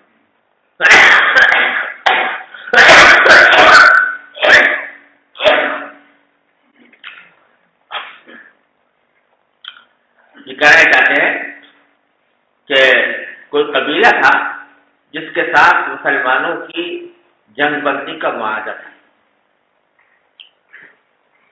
اور ایک خاص مدت تک تھا. وہ مدت ختم ہو گئی تو وہ لوگ معاہدے کی تجدید کے لیے مدینہ منورہ کے قریب آ کر ٹھہرے ہوئے تھے. تو ان لوگوں میں ان کو وہ جو آئے ہوئے تھے ان کو 12 حصوں میں تقسیم کر دیا تاکہ ان سے بات چیت کرنے میں اور رفاق کے ذریعے آسانی ہو. تو 12 حصوں میں تقسیم کر دیا گیا تھا. تو 12 سردار تھے ان کے، اور ہر سردار کے ساتھ ایک بڑی جمعیت تھی. یہ سب ٹھہرے ہوئے تھے مدینہ منورہ کے قریب کہیں پر، اس انتظار میں کہ نبی کریم صلی اللہ علیہ وسلم سے ملاقات کرنے کے بعد یہ مصالحت کی اور عقد کی تجدید کی، اس کی طرف کہہ رہے ہیں. تو نبی کریم صلی اللہ علیہ وسلم نے وہ کھانا جو ہمارا تھا نا وہ ان کے بعد دیا. تو 12 تو سردار تھے اور ہر سردار کے ساتھ ایک جمعیت تھی. کہتے سارے کے سارے کھا گئے اور سارے سب کے لیے وہ کافی ہو گیا. اس سے بڑے لشکر کے لیے وہ کھانا جو چند آدمیوں کے لیے رات کو بنا تھا وہ بھی کھا لیے. انہوں نے بھی، ان کا بھی پیٹ بھر گیا، پھر بھی بچ گیا. پھر یہاں آیا، پھر یہاں سے اس لشکر میں تقسیم ہوا اور سارے لشکر اسے سراب. اللہ کانا بنا بنا قوم عقد، ہمارے قوم کے درمیان ایک معاہدہ تھا. فمضل اجل، اس کی میعاد گزر گئی تو ہم نے بانٹ دیا 12 آدمیوں کو اس طرح کہ مع کل رجل منهم اناس، جن میں سے ہر ایک کے ساتھ کچھ لوگ کی جمعیت تھی. واللہ عالم کم مع کل رجل، ابھی یاد رہا کہ ہر آدمی کے ساتھ کتنے تھے، لیکن 12 کا اکلوا منها اجمعون، سب نے کھا لیا. او کما قال، راوی تو کہتے ہیں کہ الفاظ میں کچھ فرق ہو سکتا ہے. تو رحمۃ اللہ وقت نے جو الفاظ استعمال کیے تھے مفہوم یہ. جی جی فرمائیے.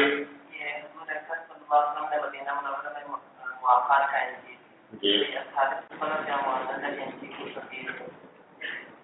جو مدینہ منورہ میں رہنے والے تھے، مدینہ منورہ میں رہنے والے تھے تو ان کے مہاجرین آئے تھے اور مدینہ منورہ میں آباد ہو گئے تھے. تو ان میں تو سب اکثر کی مواقعات قائم فرما دی. اصحاب صفہ میں بکثرت ان حضرات وہ حضرات تھے جو اس طرح ہجرت کر کے مکہ مکرمہ سے نہیں آئے تھے، بلکہ مختلف جگہوں سے آ کر یہاں پر مقیم ہو گئے تھے عارضی طور پر کہ علم حاصل کریں گے اور چلے جائیں. تو اس واسطے سب کی مواقعات قائم ہوئی، اور ان میں سے بعض ایسے بھی تھے جن کی مواقعات قائم فرمائی تھی نبی کریم صلی اللہ علیہ وسلم. دونوں قسم کے. جی بسم الله الرحمن الرحيم. كتاب الأذان باب وجه الأذان وقوله تعالى إذا ناديت من الصلاة اتخذوها هزوا ونعلم ذلك بأنهم قوم لا يعقلون. وقوله تعالى إذا نودي للصلاة من يوم الجمعة. وبه قال حدثنا عمران بن ميسرة قال حدثنا عبد الله قال حدثنا خالد عن أبي قلابة عن أنس رضي الله عنه قال ذكروا النار والناقوس فذكروا اليهود والنصارى وهم من بلاد أن يسمع الأذان ويؤتي الإقامة.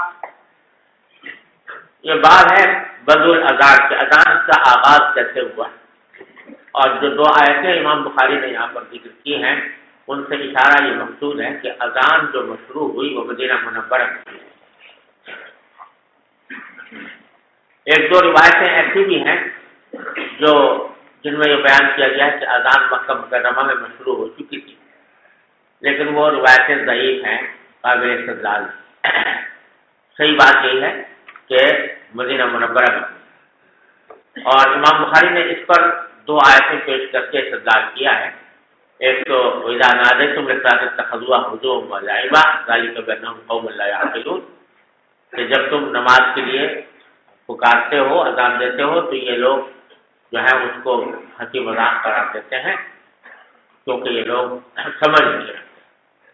تو یہ واقعہ مدینہ منورہ ہی میں ہوا تھا کہ اذان کی آواز پر یہودی لوگ جو ہیں وہ مسلمانوں کا مذاق اڑایا کرتے تھے، اور یہودیوں کے ساتھ یہ جو مقابلہ ہوا یہ مدینہ منورہ میں ہوا. اور آیت بھی مدنی ہے تو اس سے پتہ چلا کہ مدینہ منورہ میں اذان ہوئی.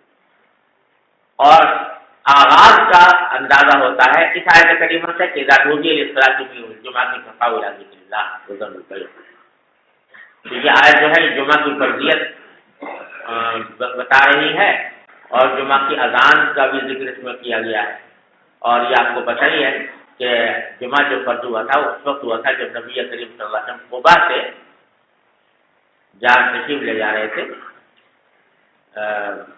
کہاں مدینہ منورہ کی طرف، تو راستے میں بنو سالم کے محلے میں جمعہ پہلا آپ نے پڑھا، تو جمعہ وقت پر ہوا، اور اذان جو ہے وہ جمعہ کی اذان کا ذکر اس آیت میں موجود ہے، اس سے معلوم ہوتا ہے کہ مدینہ منورہ میں اذان مشروع ہوئی۔ جی آگے جو حدیث ہے حضرت انس رضی اللہ تعالیٰ عنہ کی، وہ فرماتے ہیں کہ ذکر النار والناقوس، یہ اگلی حدیث میں اس کی تشریح آ رہی ہے کہ صحابہ کرام نے مشورہ کیا تھا کہ لوگوں کو نماز کے لیے جمع کرنے کے سلسلے میں کیا طریقہ اختیار کیا جائے۔ یہ جو میں نے اب عرض کیا کہ جمعہ فرض ہو گیا تھا بنو سالم کے وقت کے محلے کے اندر، قبا سے مدینہ منورہ تشریف لے جاتے وقت، تو بالکل ابتدا ہجرت کا واقعہ ہے، اور ظاہر یہ ہے کہ یہ آیت کریمہ جو آیت مجھے اسلامی میں جمعہ یہ بعد میں نازل ہوئی ہے، اور یعنی عین اس وقت نہیں ہوئی لیکن بعد میں ہوئی، تو اس سے پہلے یہ واقعہ پیش آ چکا تھا جو امام بخاری یہاں پر ذکر فرما رہے ہیں کہ صحابہ کرام میں یہ مشورہ ہوا کہ لوگوں کو نماز کے لیے جمع کرنے کے لیے کیا طریقہ اختیار کیا جائے، تو لوگوں نے نار کا ذکر کیا اور ناقوس کا ذکر کیا، یعنی بعض لوگوں نے کہا کہ آگ جلائی جائے جیسے کہ مجوسی لوگ جلاتے ہیں، بعض نے کہا ناقوس بجایا جائے جیسے کہ نصارہ بجاتے ہیں، تو ذکر یہود و نصارہ، تو لوگوں نے ذکر کیا کہ یہ تو یہود و نصارہ کا طریقہ ہے، مسلمانوں کو ایسا طریقہ اختیار نہیں کرنا چاہیے۔ فَأُمِرَ بِلَالٌ، اس کے بعد حضرت بلال کو یہ حکم دیا گیا کہ وہ اذان کو چھپا چھپا کہے اور اقامت کو وتر وتر کہے۔ یہاں بہت لمبا فاصلہ ہے بیچ میں جو یہاں موجود ہے، کہ شروع میں تو ایسا ہوا کہ جیسے اگلی روایت میں آ رہا ہے کہ آپ نے حضرت بلال سے کہا کہ بھائی تم ایسے لوگوں کو جمع کرنے کے لیے کوئی بلا لوگوں کو آواز دے دیا، اس سے مراد ہے الصلاۃ الجامعہ ہے، الصلاۃ الجامعہ کہہ کر لوگوں کو جمع کر دیا۔ شروع میں ایسے ہی ہوتا رہا، بعد میں عبداللہ بن زبیر رضی اللہ تعالیٰ عنہ کو خواب میں فرشتہ دکھائی دیا اور اس نے اذان کی تعلیم دی، اس کے بعد آپ نے یہ حکم کیا بلال کو کہ اس طرح تم اذان کہا کرو۔ جی وبه قال حدثنا محمود بن غيلان قال حدثنا عبد الرزاق قال اخبرنا ابن جرير قال اخبرني نافع عن ابن عمر رضي الله عنه كان يقول كان المسلمون حين قدموا المدينه يجتمعون فيتحيون الصلاه ليس يناديها فتكلموا يوما في ذلك ليس ينادى لها فتكلموا يوما في ذلك فقال بعضهم اتخذونا قوتا بالسلام اتخذونا قوتا بالسلام قال بعضهم قد اتخذ اليهود فقال عمر ولا تبعثون رجلا ينادي بالصلاه فقال رسول الله صلى الله عليه وسلم يا رجال قم فنادي بالصلاه۔ یبوک اور قرن یا نرسنگا، یہ بیل کا جو سینگ ہوتا ہے اس کو استعمال کرتے تھے یہودی لوگ اپنے ہاں لوگوں کو عبادت کے لیے بلانے، اس کو نرسنگا بولتے، تو وہ اس میں وہ پھونکتے تھے، تو یہ مراد ہے، بعض لوگوں نے وہ دن، اور یہاں جو فرمایا کہ قم فنادی بالصلاۃ، اس سے مراد الصلاۃ الجامعہ کہہ کر بلانا ہے، اذان مراد ہے۔ جی ابو الهداني مثنى وبه قال حدثنا سليمان بن حرب قال حدثنا حماد بن زيد عن سماك بن عطية عن ايوب عن ابي قلابة عن انس رضي الله عنه قال ومن بلال ان يشفع اذان ويوتر الشام فإذا استقام۔ یہ حضرت حماد بن زید ہیں جو روایت کر رہے ہیں سماک بن عطیہ سے، اور یہ حماد نام کے 3 بزرگ ہیں، ویسے تو بہت سارے ہیں لیکن جو مشہور جن کا ذکر بار بار آتا ہے 3 بزرگ ہیں۔ ایک حماد ابن ابی سلیمان ہے جو امام ابو حنیفہ کے استاد ہیں، وہ تو ہے حماد ابن ابی سلیمان، اور ایک ہے حماد ابن زید جیسے یہاں پر مذکور ہے، اور ایک ہے حماد ابن سلم،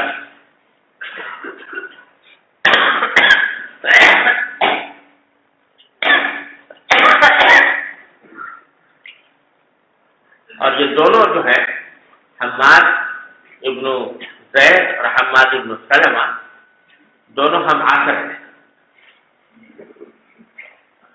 ایک ہی زمانے میں ہوئے ہیں، ایک ہی جگہ پر ہوئے ہیں شام میں، اور ان کے اساتذہ کلامدہ بھی نہیں کہتے ہیں، لہٰذا اگر حماد کا لفظ آتا ہے کہیں تو جب تک ابن زید یا ابن سلمہ نہ ہو تو بڑا مشکل ہو جاتا ہے کون برا ہے یہاں۔ اور دونوں بزرگ اپنے اپنے اپنے مقام پر بہت اونچے ہیں، حدیث میں بھی اور اپنے تقویٰ و طہارت میں بھی۔ اور اس میں لطیفہ یہ ہے کہ یہ حماد ابن زید جو ہے ان کا پورا نام ہے حماد ابن زید ابن درہم، اور حماد ابن سلمہ کا پورا نام ہے حماد ابن سلمہ ابن دینار۔ تو ان کے دادا جو ہیں حماد ابن زید کے وہ درہم ہیں، اور حماد ابن سلمہ کے دادا دینار ہیں۔ تو یہ جب مسئلہ پیش آیا کہ ان حماد ابن زید میں اور حماد ابن سلمہ میں دونوں میں کون زیادہ افضل ہے، تو ایک مقولہ یہ کہا گیا کہ فضل حماد ابن سلمہ علی حماد ابن زید کا فضل الدینار علی الدرہم، کہ حماد ابن سلمہ کی فضیلت حماد ابن زید پر ایسی ہے جیسے کہ دینار کی فضیلت درہم پر۔ ان کے دادا کا نام دینار، ان کے دادا کا نام درہم۔ لیکن یہ فضیلت جو بیان کی گئی ہے یہ تقویٰ طہارت کے اعتبار، یعنی عبادت و زہد میں حماد ابن سلمہ کا مقام بہت بڑا ہے، یہاں تک کہ ان کو شام کے ابدال میں سے قرار دیا گیا ہے۔ اور ابدال کی ایک علامت یہ بیان کی گئی ہے کہ ان کے ہاں اولاد نہیں ابدال کے ہاں۔ تو حماد بن سلمہ کے بارے میں کہا گیا ہے کہ 70 نکاح کیے اور اولاد اس سے بھی نہیں ہوئی، اور عبادت میں اور زہد میں یہ بہت اونچے مقام رکھتے ہیں حماد بن سلمہ۔ لیکن جہاں تک تعلق ہے علم حدیث میں ثقہ ہونے کا، تو اس میں حماد بن زید جو ہے وہ اوثق ہیں حماد بن سلمہ کے مقابلے۔ تو یہ روایت فرماتے ہیں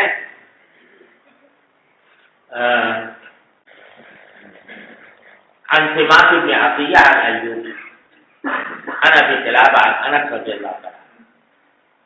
ایوب سختیانی روایت کرتے ہیں ابو قلابہ سے اور انس رضی اللہ تعالیٰ سے کہ حضرت بلال کو یہ حکم دیا گیا کہ اذان کو شفان شفان کہیں اور اقامت کو وطرن کہیں سوائے اقامت کے،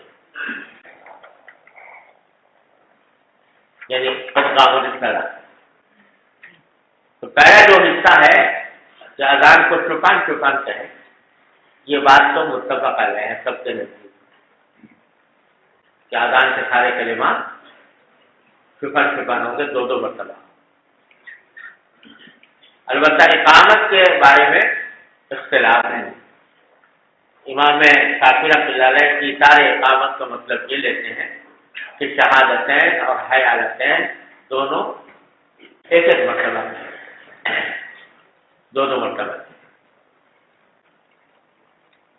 اور چونکہ الا الاقامہ کا استثناء موجود ہے اس بات سے قد قامت الصلاۃ دو مرتبہ کہا جائے شافعیہ کے نزدیک اور حنابلہ کے نزدیک۔ اور امام مالک جو فرماتے ہیں کہ اقامت کو بھی ایک ہی مرتبہ کہا جائے، وہ الا الاقامہ کے استثناء کو نہیں مانتے اور کہتے ہیں کہ یہ الا الاقامہ کا استثناء ایوب سختیانی کا تفرد ہے، لہذا یہ مقبول نہیں۔ کہتے ہیں اہل مدینہ کا تعامل یہی چلا آ رہا ہے کہ وہ ایک ہی مرتبہ اقامت بھی کرتے ہیں، اس لیے وہ اس کو اختیار ہے۔ اور حنفیہ کے نزدیک یہ سارے اقامت سے مراد یہاں پر کلمات کو ایک مرتبہ کہنا نہیں ہے بلکہ ایک سانس میں، اور دلیل اس کی یہ ہے، سب سے قوی دلیل یہ ہے میرے نزدیک کہ حضرت سوید بن غفلہ رضی اللہ تعالیٰ عنہ کی روایت آتی ہے، صحابی امام صحابی نے نقل کی ہے شرح آثار میں تو فرماتے ہیں سمعت بلال رضی اللہ تعالیٰ عنہ یؤذن مثنى ویقیم مثنى، وہ فرماتے ہیں میں نے حضرت بلال کو سنا کہ وہ اذان بھی دو مرتبہ کلمات ادا کر کے کہتے تھے اور اقامت کے اندر بھی دو مرتبہ کہتے تھے. اور سوید بن غفرہ رضی اللہ تعالیٰ عنہ جو ہیں یہ مخضرمین میں ہیں، یعنی ان حضرات میں سے ہیں جو نبی کریم صلی اللہ علیہ وسلم کے عہد مبارک میں موجود تھے لیکن آپ کی زیارت نہیں ہوئی، اور یہ اس وقت آئے مدینہ منورہ جب سرکار دو عالم صلی اللہ علیہ وسلم کا وصال ہو چکا تھا. تو لہذا انہوں نے حضرت بلال کو جب سنا یقیناً آپ کے وصال کے بعد سنا، صدیق اکبر رضی اللہ عنہ کے عہد مبارک میں سنا، اس وقت حضرت بلال یہ اعلان کرتے تو معلوم ہوا کہ آخری عمل جو تھا حضرت بلال کا وہ یہ تھا کہ مسنا مسنا کہتے تھے. تو اس لیے آخری عمل پر حنفیہ اس کو ترجیح دیتے ہیں کہ یہی کرنا چاہیے.